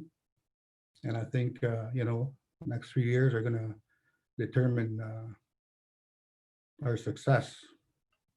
So with that, I just want to say thank you for listening to me.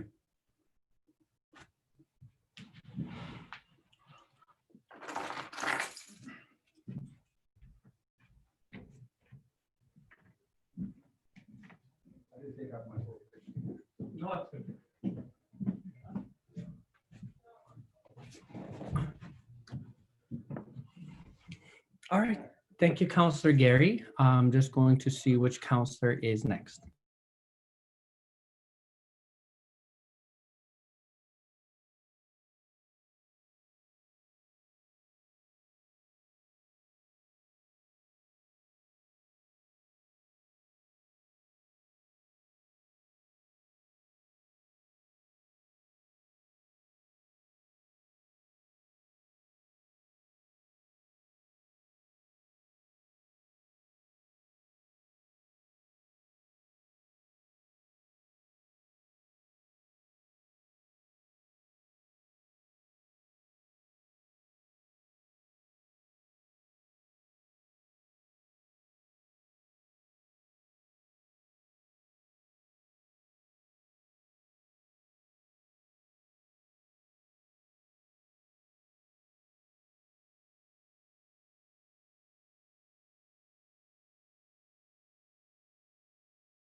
All right.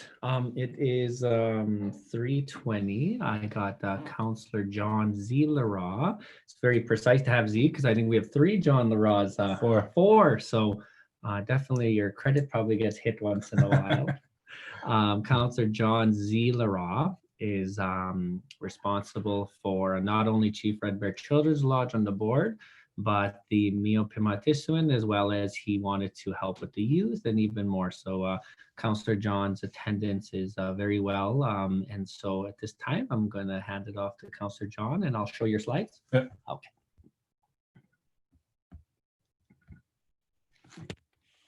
Okay, thank you, Chief. Good afternoon, everyone. I got a few updates here on what I've been doing. I want to start off with saying during this COVID time, I've been at home with my boys, practicing social distancing and really encouraging the wearing masks and gloves and stuff like that. Prior to me sitting on the Chief Red Bear Children's Lodge board, I was a part of the housing for the past 3.5 years, assisting in the development of a different housing structure. I'm still sitting on the Indigenous Technical Services Cooperative led by Tim Isnana. I'm past few weeks I've been assisting health in building and delivering raised garden beds to our gardeners. And I also just recently got on with the ad hoc committee that meets with the government to develop this coordination agreement before we launch our Male Pimatisuan Act. But with the slides here, my goals are to ensure youth voices heard, explore cannabis potential, support council in developing new laws and policies. I work closely with Chief and Council, Youth Council, Water Treatment Plant Project Management Team, the board chair on the Chief Red Bear Children's Lodge. Prior to COVID, we had our first ever election for our Youth Council. I just want to introduce them. There's Brendan Redwood, Marco Redwood, Brianna Belgard, Lila Redwood, Aidan Tanner, Kobe Sparvey, Logan Stevenson, Riley Delorme, Joey Stevenson, Rylan Asagan, Asni Panis, and Mia Buckles. It's a balance of males and females, and 2 from each high school class, I guess. We had our first meeting prior to COVID. Some ideas to bring revenue in was for the Youth Council to start online draws and raffles, paintball business, gaming tournaments that had to do with esports, 4Nation ball tournaments, and bouncy house rentals. When we did elect them, we did allocate them some money, $20,000, and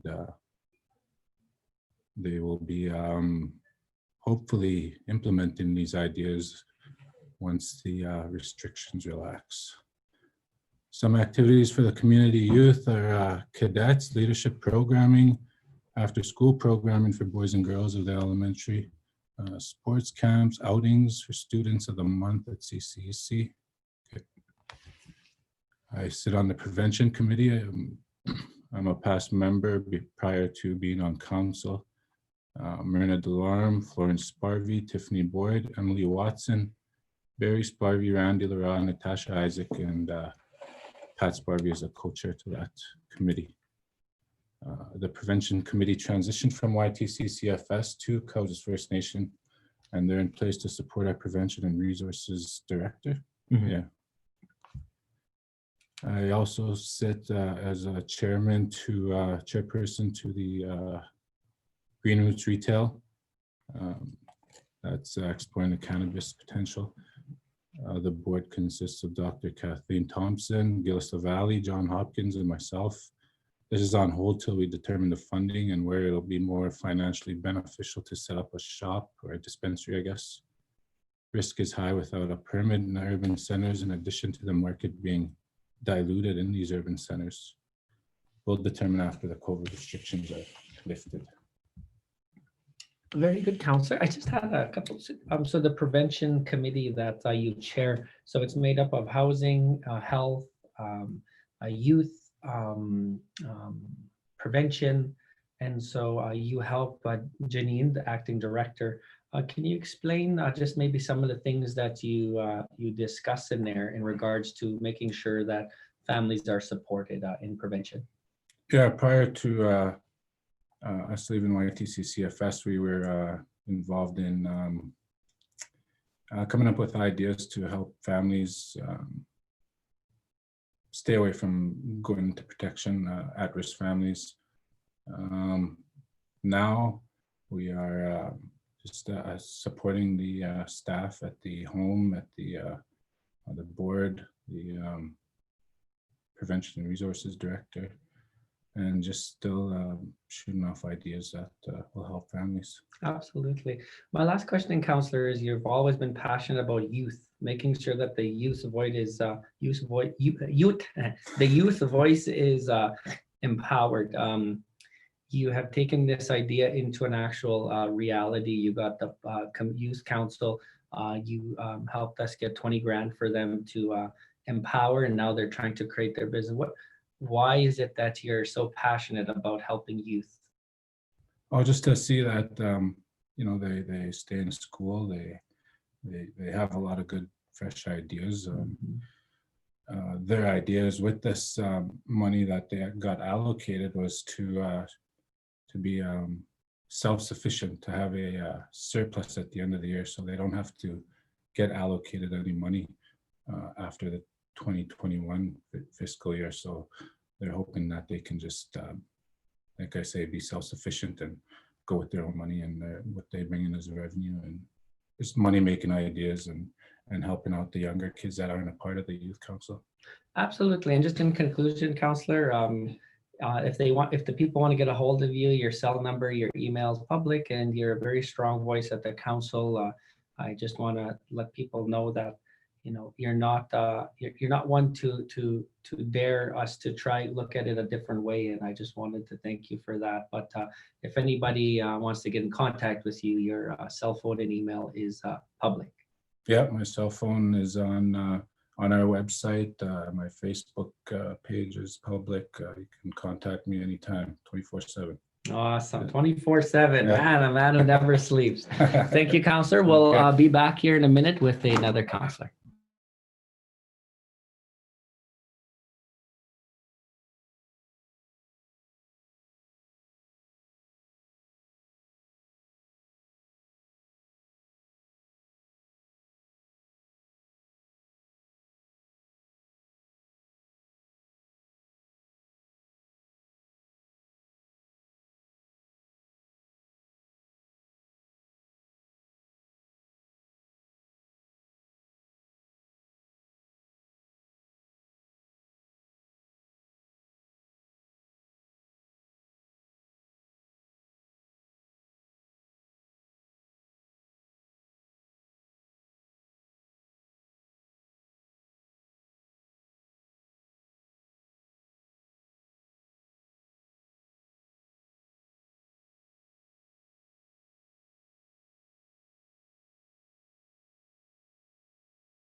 All right. Good afternoon. We're just about down to the last three counselors for the afternoon and to finalize our annual General Assembly. I got our very own, the one and only, the sheriff, as we call him in the chambers, Councillor Malcolm Delorme. He's our longest serving counselor on Cowessess First Nation. I believe last time we counted was 6 terms. Something like Yeah, that. have worked with 5 different chiefs, so definitely brings a wealth of knowledge, helps out a lot of the younger council to understand, and one of the best listeners I know to bring voices forward. So without further ado, Councillor, the floor is yours. Thank you, Chief. I guess first of all, I'd like to say good afternoon to the band membership that are watching. You know, it's something different with this COVID-19. You know, it's kind of strange, but you know, change is good. You know, I've been I guess a long time counselor, and you know, it's a big change now than the time we held portfolios and all that. You know, we're looking for the future, in the future here, for how better improve our First Nation and listen to our band membership. So I'm very happy with the way it's going. Sure, I disagree, you know, but we're in council, we agree to disagree. And I'm not happy with things the way they are, but change is good, so I'm willing to practice it. But anyway, without saying any more on that, you know, our goals was to, I work with the fixing up the First Nation community. And one of the things that the chief mentioned this morning was the gravesite. You know, it's being worked on, and it's going to look nice. We're putting up fence and trying to level it out so as the grass could be cut regular, and to show the people that even when you're gone, you're still appreciated. You got to look after them. But anyway, with that, besides that, there's a lot of things going on. I'm more of a hands-on guy than anything else. I'm not much for like paperwork and stuff like that, but I'm a good listener. And if band members ever want to speak, you know, my number is always free to you. And there's so much going on, upgrading. Well, we mentioned the graveyard and the beach, the Bare Ass Beach, or Indian Point. Sorry about that, Indian Point. We're looking at upgrading that, maybe putting in some docks for the band membership to use when they come home, you know, and have it a nice little picnic area, whereas it's safe, pick up the dead glass and stuff that's dragging around.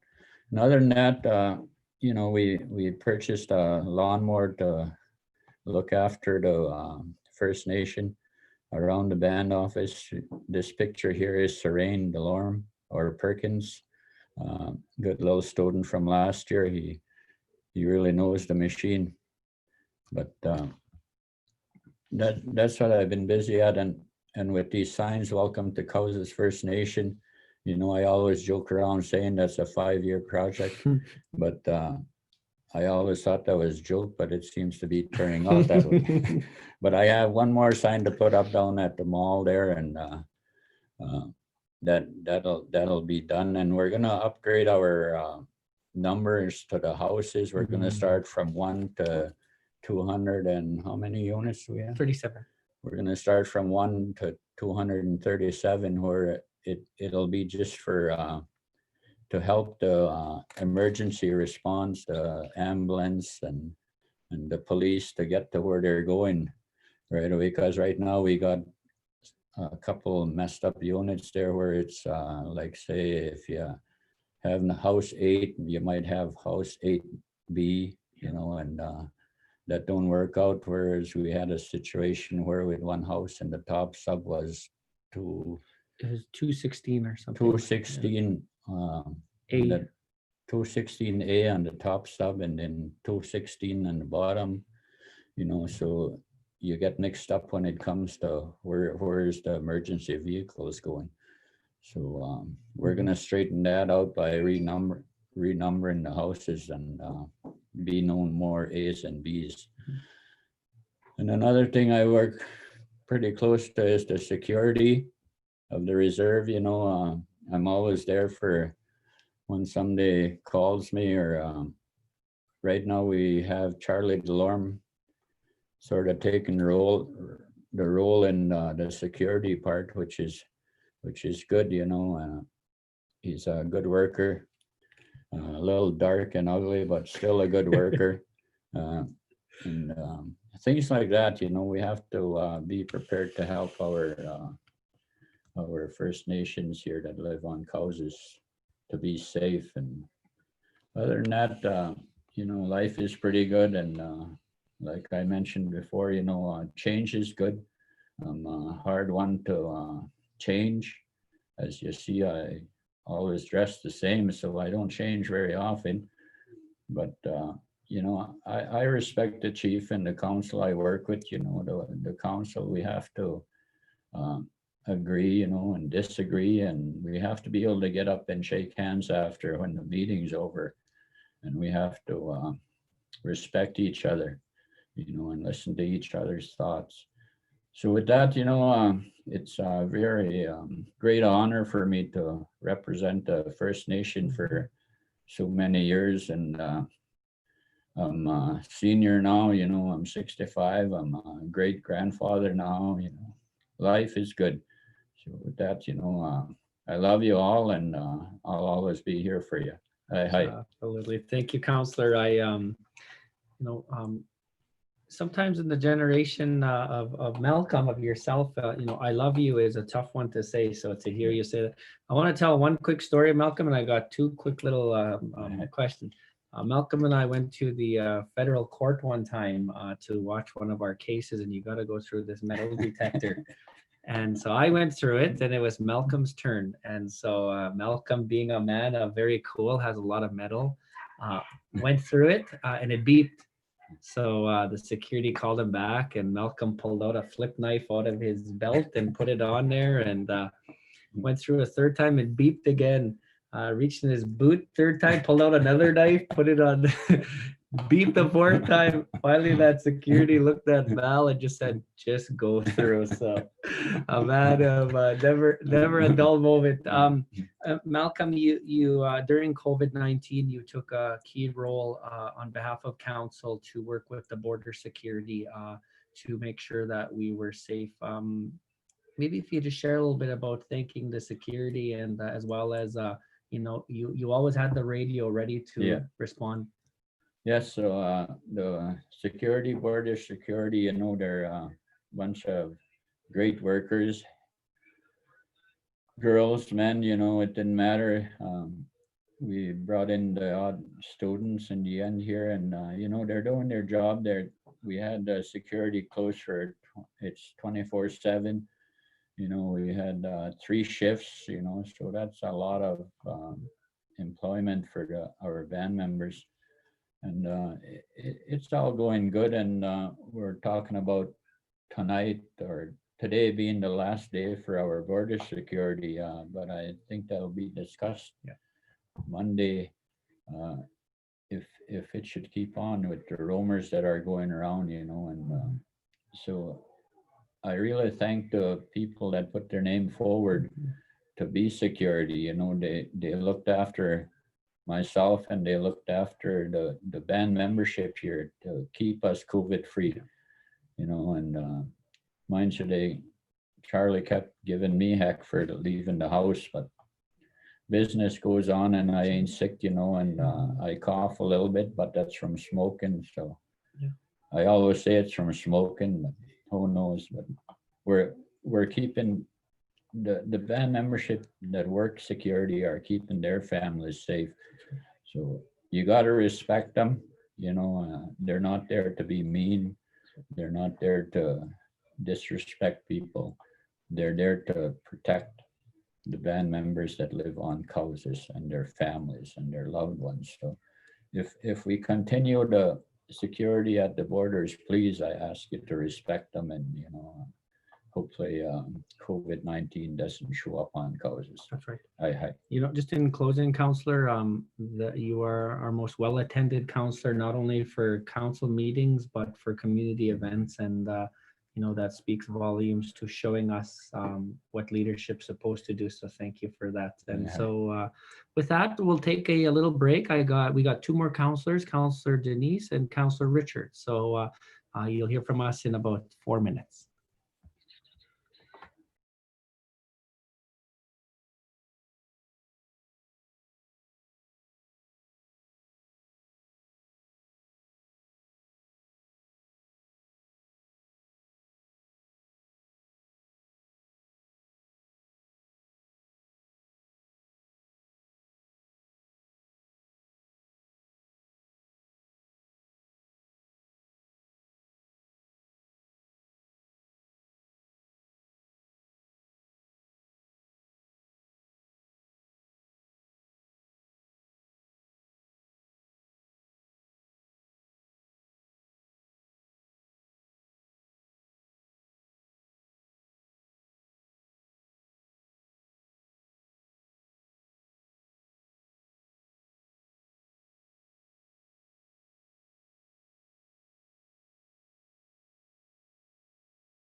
All right. It's been a wonderful 2 days. Councillor Denise has been sitting in the chambers. We're in the chief's office, so definitely helping out where she can, as she normally does as an amazing councillor.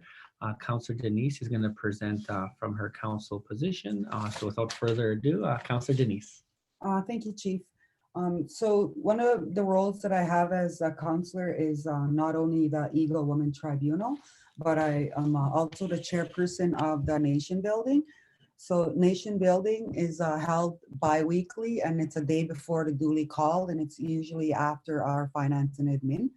So the meeting is intended to provide time for the chief and council to provide updates on those areas that they're working on their projects, support ongoing information sharing, entity updates, and this should inform decision-making at our duly called meetings. Program managers and other key support people, staff also take part in these meetings if it's required or if we need updates. And it's also focused on enhancing the communication between the leadership, the administration, the entities, partners, whether they're internal or external, on our nation building goals that are being developed. I work closely with Chief and Council, with the Executive Director, the Eagle Women Tribunal, been part of the housing project team. I'm part of the 1907 negotiation team. I'm also been part of the education policy updates that have been on their meetings as well. Program managers meetings, I try to attend all those meetings as well. And our 3 times a week COVID meetings updates. So pretty busy. Since COVID has halted some of our progress and in the areas of the tribunal, I can say that, but our meetings are continuing. Looking at other training opportunities and how that's going to look is being researched.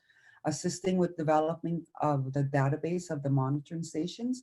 So when we first put up our borders, I had helped to be part of the command center and help develop the database that they used to take down the data from citizens entering and leaving.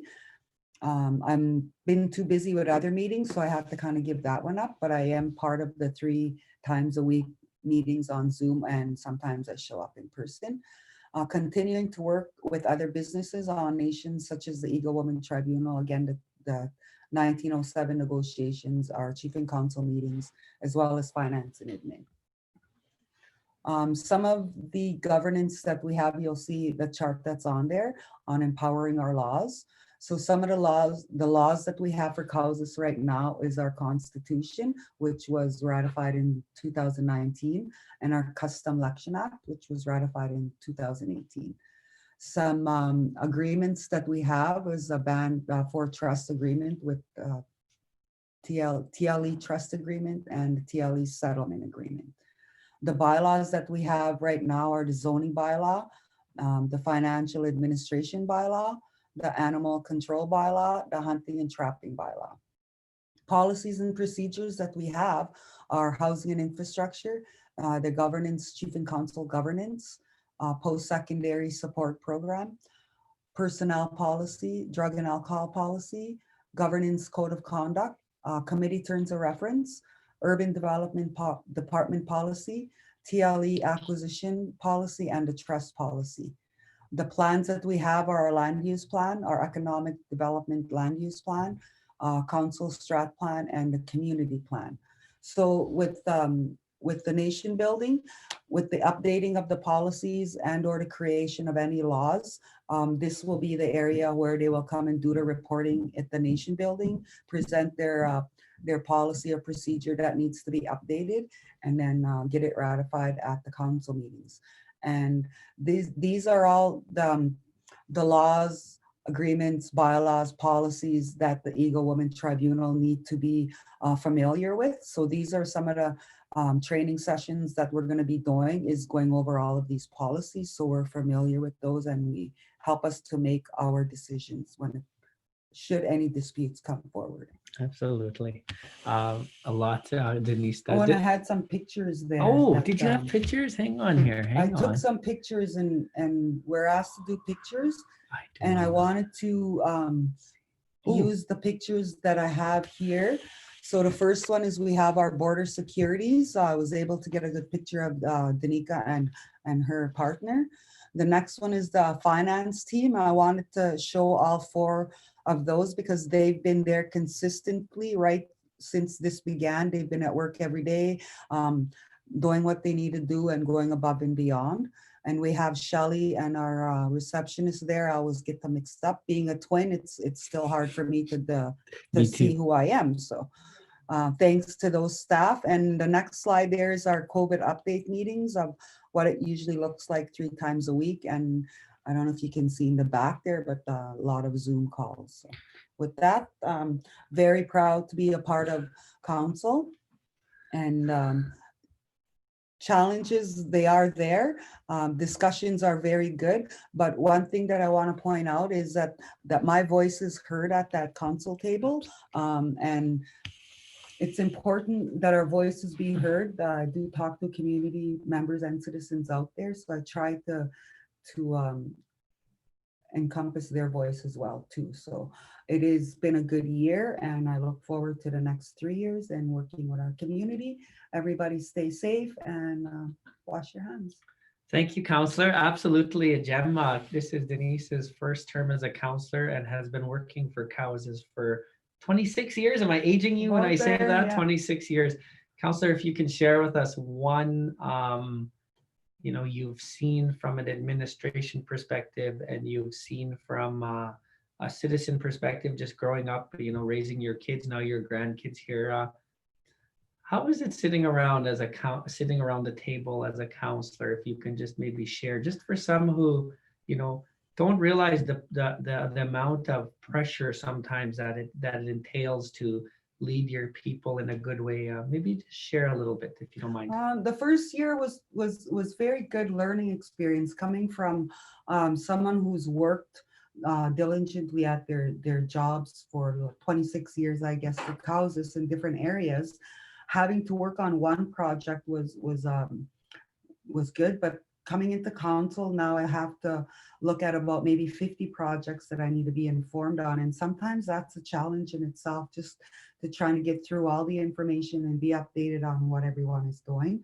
I'm glad that we have good program managers. Communication is there, and we are in change management, so it is going to be challenging sometimes to. It's new for me because I'm coming from the outside in, so I wasn't a counselor before, so I don't know what processes were used before. So I'm just going along with the change management, doing the best that I can, and hoping that that works. So.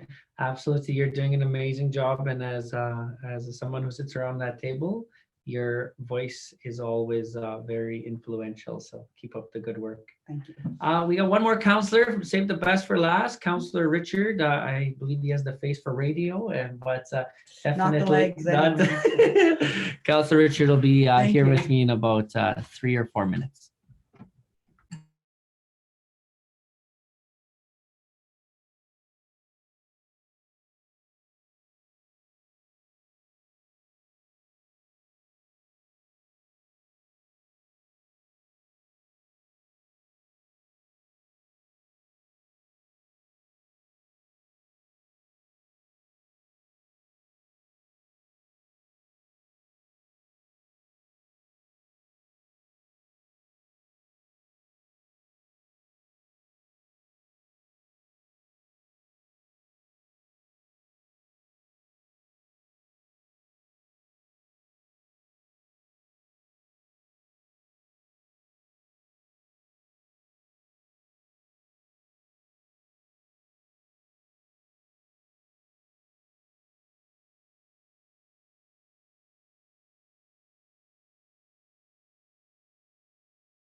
All right, good afternoon. I got our last presentation of the afternoon. We are ahead of schedule unless you're going to take an hour, which I won't propose not to, but take your time, but hurry up. We have had an amazing 2 days of assemblies. Councillor Richard has a very well attendance around the table, very passionate in land and has a lot of experience in health as well as child welfare. So has been one of our more you like to read policy, so definitely a lot of things get thrown at Richard for policy perspective. But without further ado, Councillor Richard serving his second term. Hello, everybody. Can we put the PowerPoint on? Absolutely. All right. So I'm Richard Sakin. I'm elected for my second term. I'm responsible for stewards of the land, land claims, and legal. So I take the lead on all three of those things, and that's a heavy workload. Okay, right. My current activity, I'm active in the CFS, the ad hoc committee, and we're currently negotiating our coordination agreement with the province and the feds. And that's an interesting scenario to be a part of, and very proud to represent Cowessess First Nations. Part of the 1907 negotiations team with the feds as well. And I've been active in the COVID-19 response to our citizens. You know, not just with our staff in responding, but for citizens on social assistance. I give them rides to the grocery store.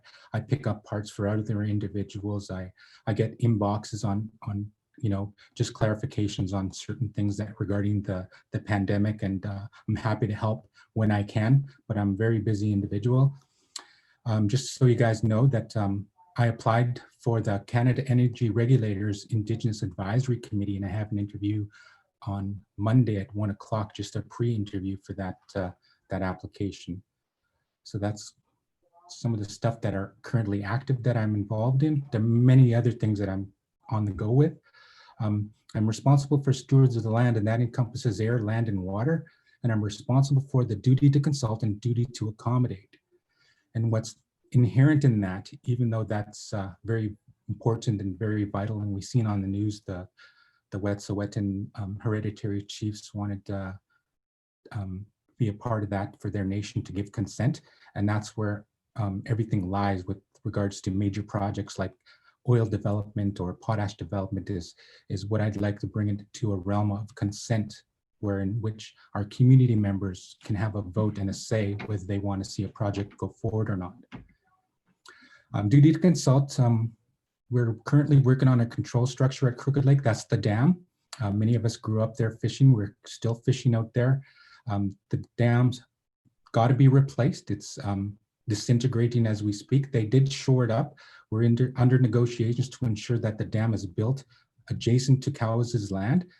And currently the site that was chosen, not by us, but by Saskwater, the Saskwater agency, is the structure will sit not on Cowessess land. So one of our stipulations is that that structure should remain on Cowessess partially, so that we have control, because it is a control structure. And that's one of the things we're working on, to make sure that Cowessess is represented and we don't lose control over the flow of water. We have been dealing with some crown land sales that have been occurring, so that the province can drum up money for their taxes. But that kind of diminishes our right to hunt and fish, because crown land, we are allowed to hunt and fish on them. So we're looking into that area. We have drainage projects all over the province, including here in the region. And we're going to talk about some of those projects a little bit. Those drainage projects are under the guise of water flow and protecting the water. But what it really does is create a system in which we're not a part of. And so what we want to do is make sure we're a part of decision-making regarding drainage projects. Duty to accommodate. I work on major projects for oil exploration, oil production, oil transportation, especially the Line 3 replacement project for Enbridge's pipeline. We work with Potash, Canada Golden Fortune Potash Corporation. including Mosaic. We work with potash companies that are doing exploration and development. And what we focus on in all those areas is the mitigation, which is lessen the impact to air, land, and water. And we want to say and how that comes about. And so sometimes that produces impact benefit agreements in which things have occurred or are going to occur, and then we don't need to be compensated. We just need to know what that benefit for the impact on that is going to be. And we have a signed agreement with several major project companies that are putting oil development or potash, and just have a say in the development of that. So it's a very complicated process, and Cowessess benefits. We're standing up for air, land, and water, and that's a good thing. I'm part of the Indigenous Advisory Monitoring Committee for the Canada Energy Regulator. It's really stipulated for the Line 3 replacement project. So some of the focus is there on monitoring. So we monitor, if there's a spill, we hear about it instantly. Some of the other things is heritage protection. So if they find sites, significant sites, TP rings or burial grounds or otherwise, we get notified, but then we try to figure out how to protect those sites, but also how to access those sites to identify perhaps the repatriation of artifacts or individuals to the home nation. We do a lot of file reviews, so that there was about 89 conditions placed on the Line 3 replacement project, and many of those have to do with Aboriginal inclusion.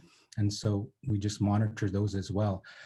What we try to do also is pull in capacity to train Indigenous people to be a part of pipeline major projects. And that's part of socioeconomic participation. So we try to create opportunity for First Nations that are impacted along the line, so they can get training, so they can be part of the construction, so they can be part of the cleanup, those kinds of things. It just basically outlines First Nations input, which is inclusion, where First Nations were not included decades and decades prior when major projects were developed and pipelines were going through.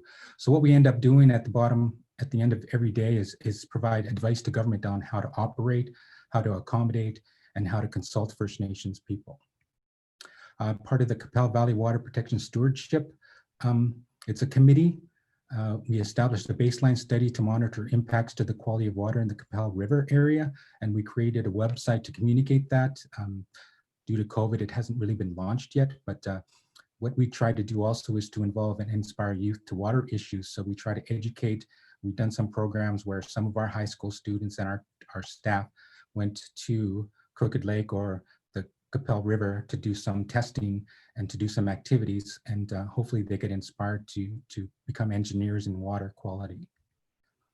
I'm part of the Souris River Water Study, and I've been attending Souris River Water Board meetings, and what they're trying to do is to identify the effects of flooding in the region, and the water basins have a overlap in the international boundaries. So a lot of the meetings take place in the US and a lot of meetings take place in Canada. And so the Souris River Study Board is responsible for identifying and doing studies and ensuring that there's proper management of the water basins and the river basins. And that just has to do with water management. And so that's a great learning opportunity for myself, and I'm bringing a lot of that learning home to the nation. We work with Cowessess, Ducks Unlimited. We trying to do some water wetlands restoration projects so that we can increase the quality of water in our region. And rather than develop and clear and create farmland, what we're also trying to do is just restore areas that need to be restored so that the quality of water, there's a good watershed that protects our people and brings in ducks and animals and quality of life to the region. I won't go through a lot of that stuff, but what they do provide is they provide us fencing and grass seeding so that we can actually improve our lands. So that's a good benefit. And Cowessess First Nations is a leader among First Nations that control the impacts of quality of water. So that's a good thing, it's a bonus. Now, it's, like I said, there's drainage projects that have to do with environmental assessment and that the effect of treaty rights. And that's what we're looking at, and looking out for the interest, not just for Cowessess, but for Treaty 4 area and for First Nations that are impacted by drainage projects in the province. there's changes in federal legislation that dictate a lot of that kind of stuff. And there's impact assessments acts that comes into force, and those kinds of things we need to experience that so that we understand our landscape as far as policy and legislation is concerned. And so some of that involves the Canadian Environmental Assessment Act and understanding what that means and why it was repealed. We have some drainage projects on the go that we've been sending letters. We've actually, as council, supported some changes or asked for changes, and it's a very nation to nation kind of relationship, and that's ongoing. There's a prairie water strategy in Saskatchewan that we're a part of, and it's about water management. So the difference between drought and flood is very extreme in decades and decades to come. And so what we want to do is support the structure of buildings, building structures that help to capture water during flooding times so that it can be released during drought times. So there's lots of drainage projects on the go, and we just want to make sure it's managed properly. There is a direct impact to treaty rights, and that's what we're always looking out for. There's the Quill Lakes Wetlands Complex, and that encompasses a basin of 3 distinct wetlands: Big Quill Lake, Middle Quill Lake, and Little Quill Lake. And as you know, that has a very salty kind of a lake. There's no drainage coming out of there, and it just expands and expands and expands, and it takes a lot of farmland. Our interest is not in the farmland, but it's in the interest of them draining that water that comes through the Qu'Appelle Valley. And we don't want that to happen. So we want to make sure that they manage that better through mitigation or proper diversion and trenching, and making sure that they're not going to actually just dump it all. So the effects on the quality of water in the Qu'Appelle Valley is being monitored for that as far as Quill Lakes is concerned. So we work with Sask Power as well. So there's environmental plans, practice and consultation as of August 1st, 2019. So they're trying to do a major project in piecemeal, but they wanted us to agree to them to do this massive strategy in replacing a lot of the telephone poles that are, their lifespan is about 50 to 60 years. So they wanted to replace all of those. But we're dealing with the rights of way and the treaty rights and traditional uses right now regarding that. The communication to the First Nations regarding maintenance, protection measures, and potential adverse impacts is being monitored. Sask Power is working with Environment Canada to streamline regulatory processes, and we just want to make sure we're a part of that. So the regulatory approval comes from Environment Canada, and if we have a say there, they don't have an Indigenous Advisory Monitoring Committee for that, but we're trying to hopefully get one started so that First Nations have a voice. I'm part of Land Claims 1907. The research for treaty benefits claim cows and plows is supposed to have been completed at the end of March, but of course COVID had happened, so we're still trying to get that information. The research had been done. There was payments made through FSIN, and that includes mismanagement of funds claim. So those 2 other claims that are in the queue are right behind the 1907 claim, which we're currently in negotiations for. So there's a few major land claims things coming through, hopefully within the next 5 to 6 to 7 years. And hopefully we'll have those resolved and we'll have some benefits coming to Cowessess. Still researching Sunset Beach and Oakshella, the CP rail claim, and Green Spot. Some of those documents reside in the Calgary at a location, and just got to do some research on finding out about those. Those are citizen requests, so we're still following up with those, and we'll have a report as we are working on 3 major land claims right now. Those ones, we still have to build the information and find the correct information. So those will be shared at some point in the future. The future of lands departments is I work closely with Loretta and Chris and the other staff, Stephanie, and our new staff, welcome. Can't remember what her name is, but what we want to do is develop a business plan. We've been trying to find money so we can develop a business plan, and we will eventually. It's just, we want to select a location for a building, and we want to create a timeline for that building to be created, and we want to find the money to do that. So all this stuff is just exploration. We have made applications for money. It just hasn't been coming through yet. So we want to identify funding agencies that are hopefully not going to restrict us. So we've been denied in several areas. And so we're always looking at other areas so that we can find the money to complete this business plan and building. So we just want to put the pieces together and build the pieces and communicate the standards of development for lands. Lands has always been kind of left by the wayside. It produces a lot of income for the nation, but at some point we're going to have to put a lot of money back into the land so that we can monitor the land and put some people to work so that we can be guardians of our own homelands and our TLE lands. The environmental capacity funding application that we went through was denied, but we're still hoping to find another avenue to develop a stewardship policy and enhance monitoring through perhaps guardians and enhance peacekeepers. We have an environmental, I guess, we've identified a gap on Cowessess. As you drive around, you'll see some old culverts, you'll see some old graves, you'll see some old dumping grounds. And what we want to do is we want to try to find money so that we can clean up Cowessess lands. Refrigerator Hill, of course, had some money in the past to clean it up, but still there's refrigerators out there. So we want to make sure that we actually get the money to clean up a lot of Cowessess so that we remove a lot of these old farm equipments and culverts and other garbage dump areas from the past. We also want to build capacity of Cowessess to address sites that are impacted by environmental issues. So we want to make sure that we get money to hire someone that can point out the cleanup of some of these old sites that we're going to end up cleaning up for the spills where they dump oil and those kinds of things.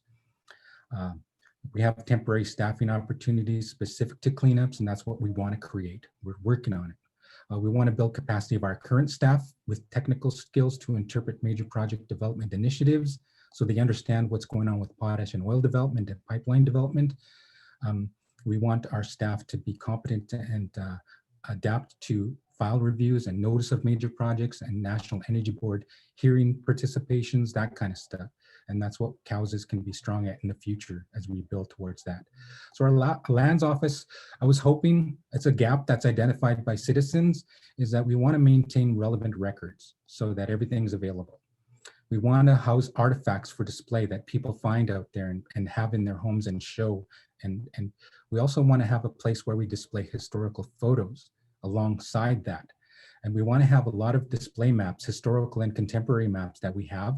And we want to make sure that we have a nice building that can produce those areas that we can view these things so that it's out of sight, out of mind, bring our people to our land and our history.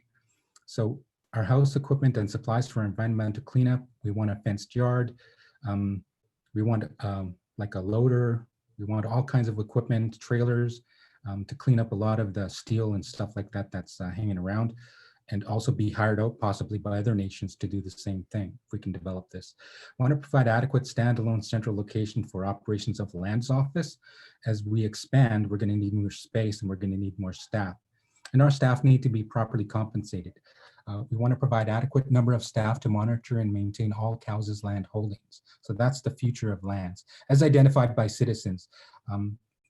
We do have the mandate to go ahead and do this. And that's why we go to the agencies and try to find the money for this, because we have no other avenue to get the resources for support.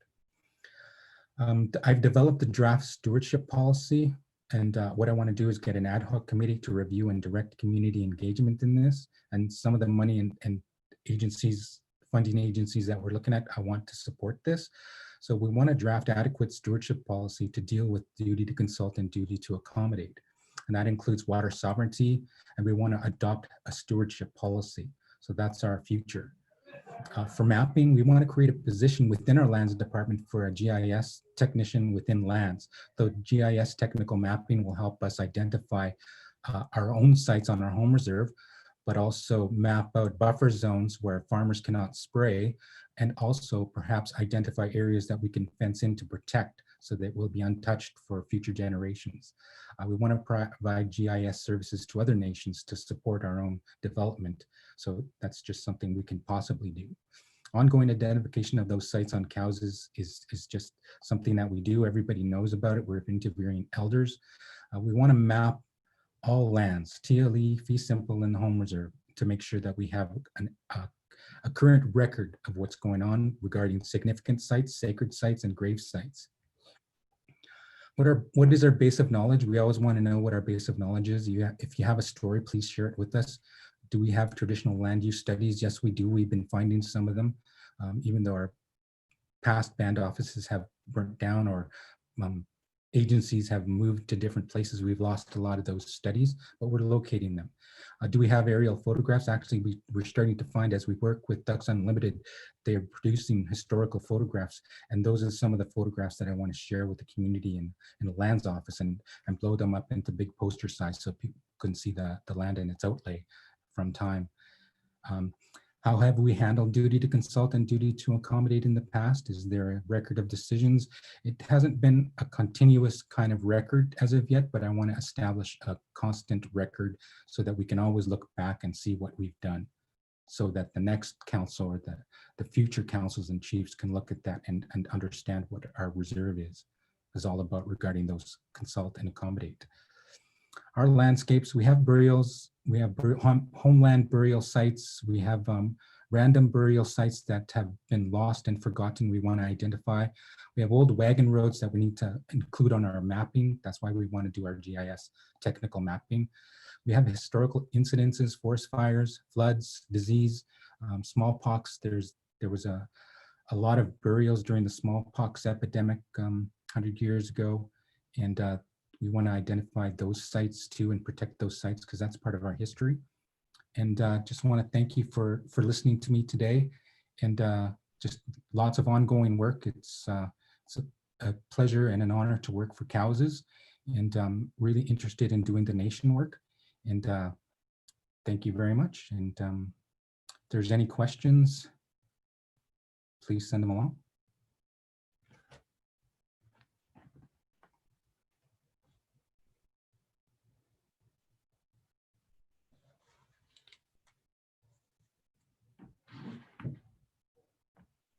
I don't know where the chief is. I think he's on his way. He's probably got some interview questions for me.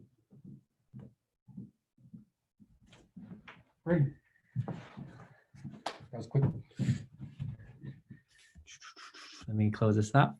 Thank you, Councillor Richard. Definitely very passionate and right into the stewards of the land. Your attendance is very well.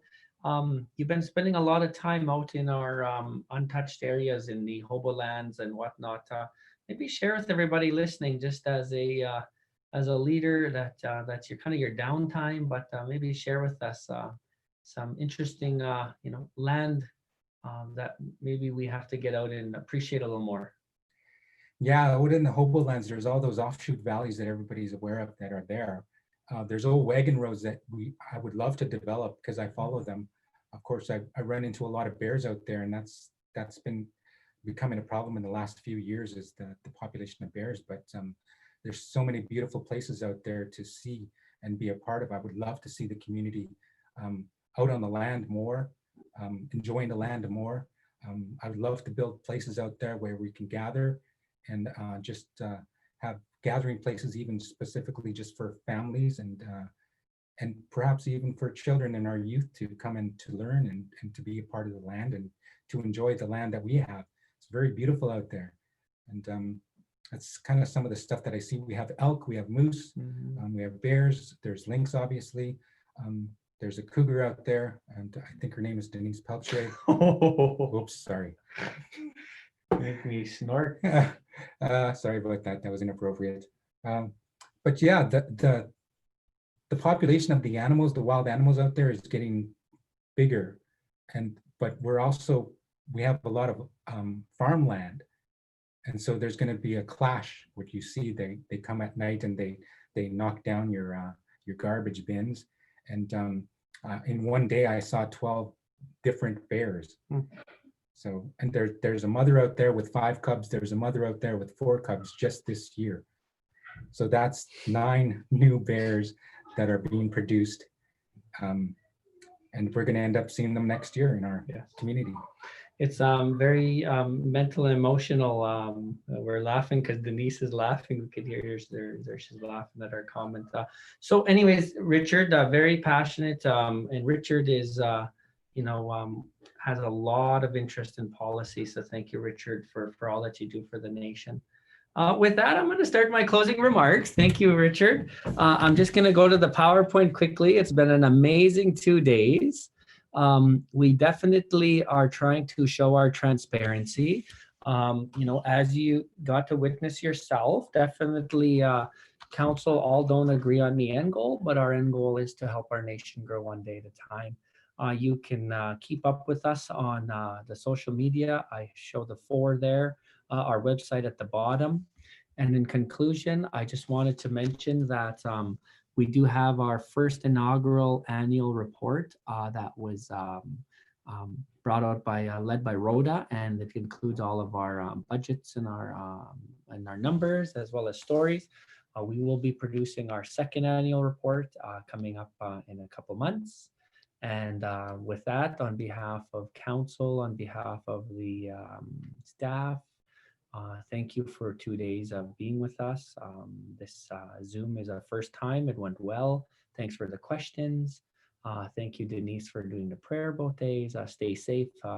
We're minimizing the risk. And as Councillor Richard says, we've got a lot of beautiful land at home to explore. Maybe just take the family out. Be safe with that as well, with the wild animals. And to our citizens living off the reserve, we want to build a home that this is home for all of us, and we will continue to do our part. So, miigwech, hi, thank you for the last 2 days. We'll sign off now.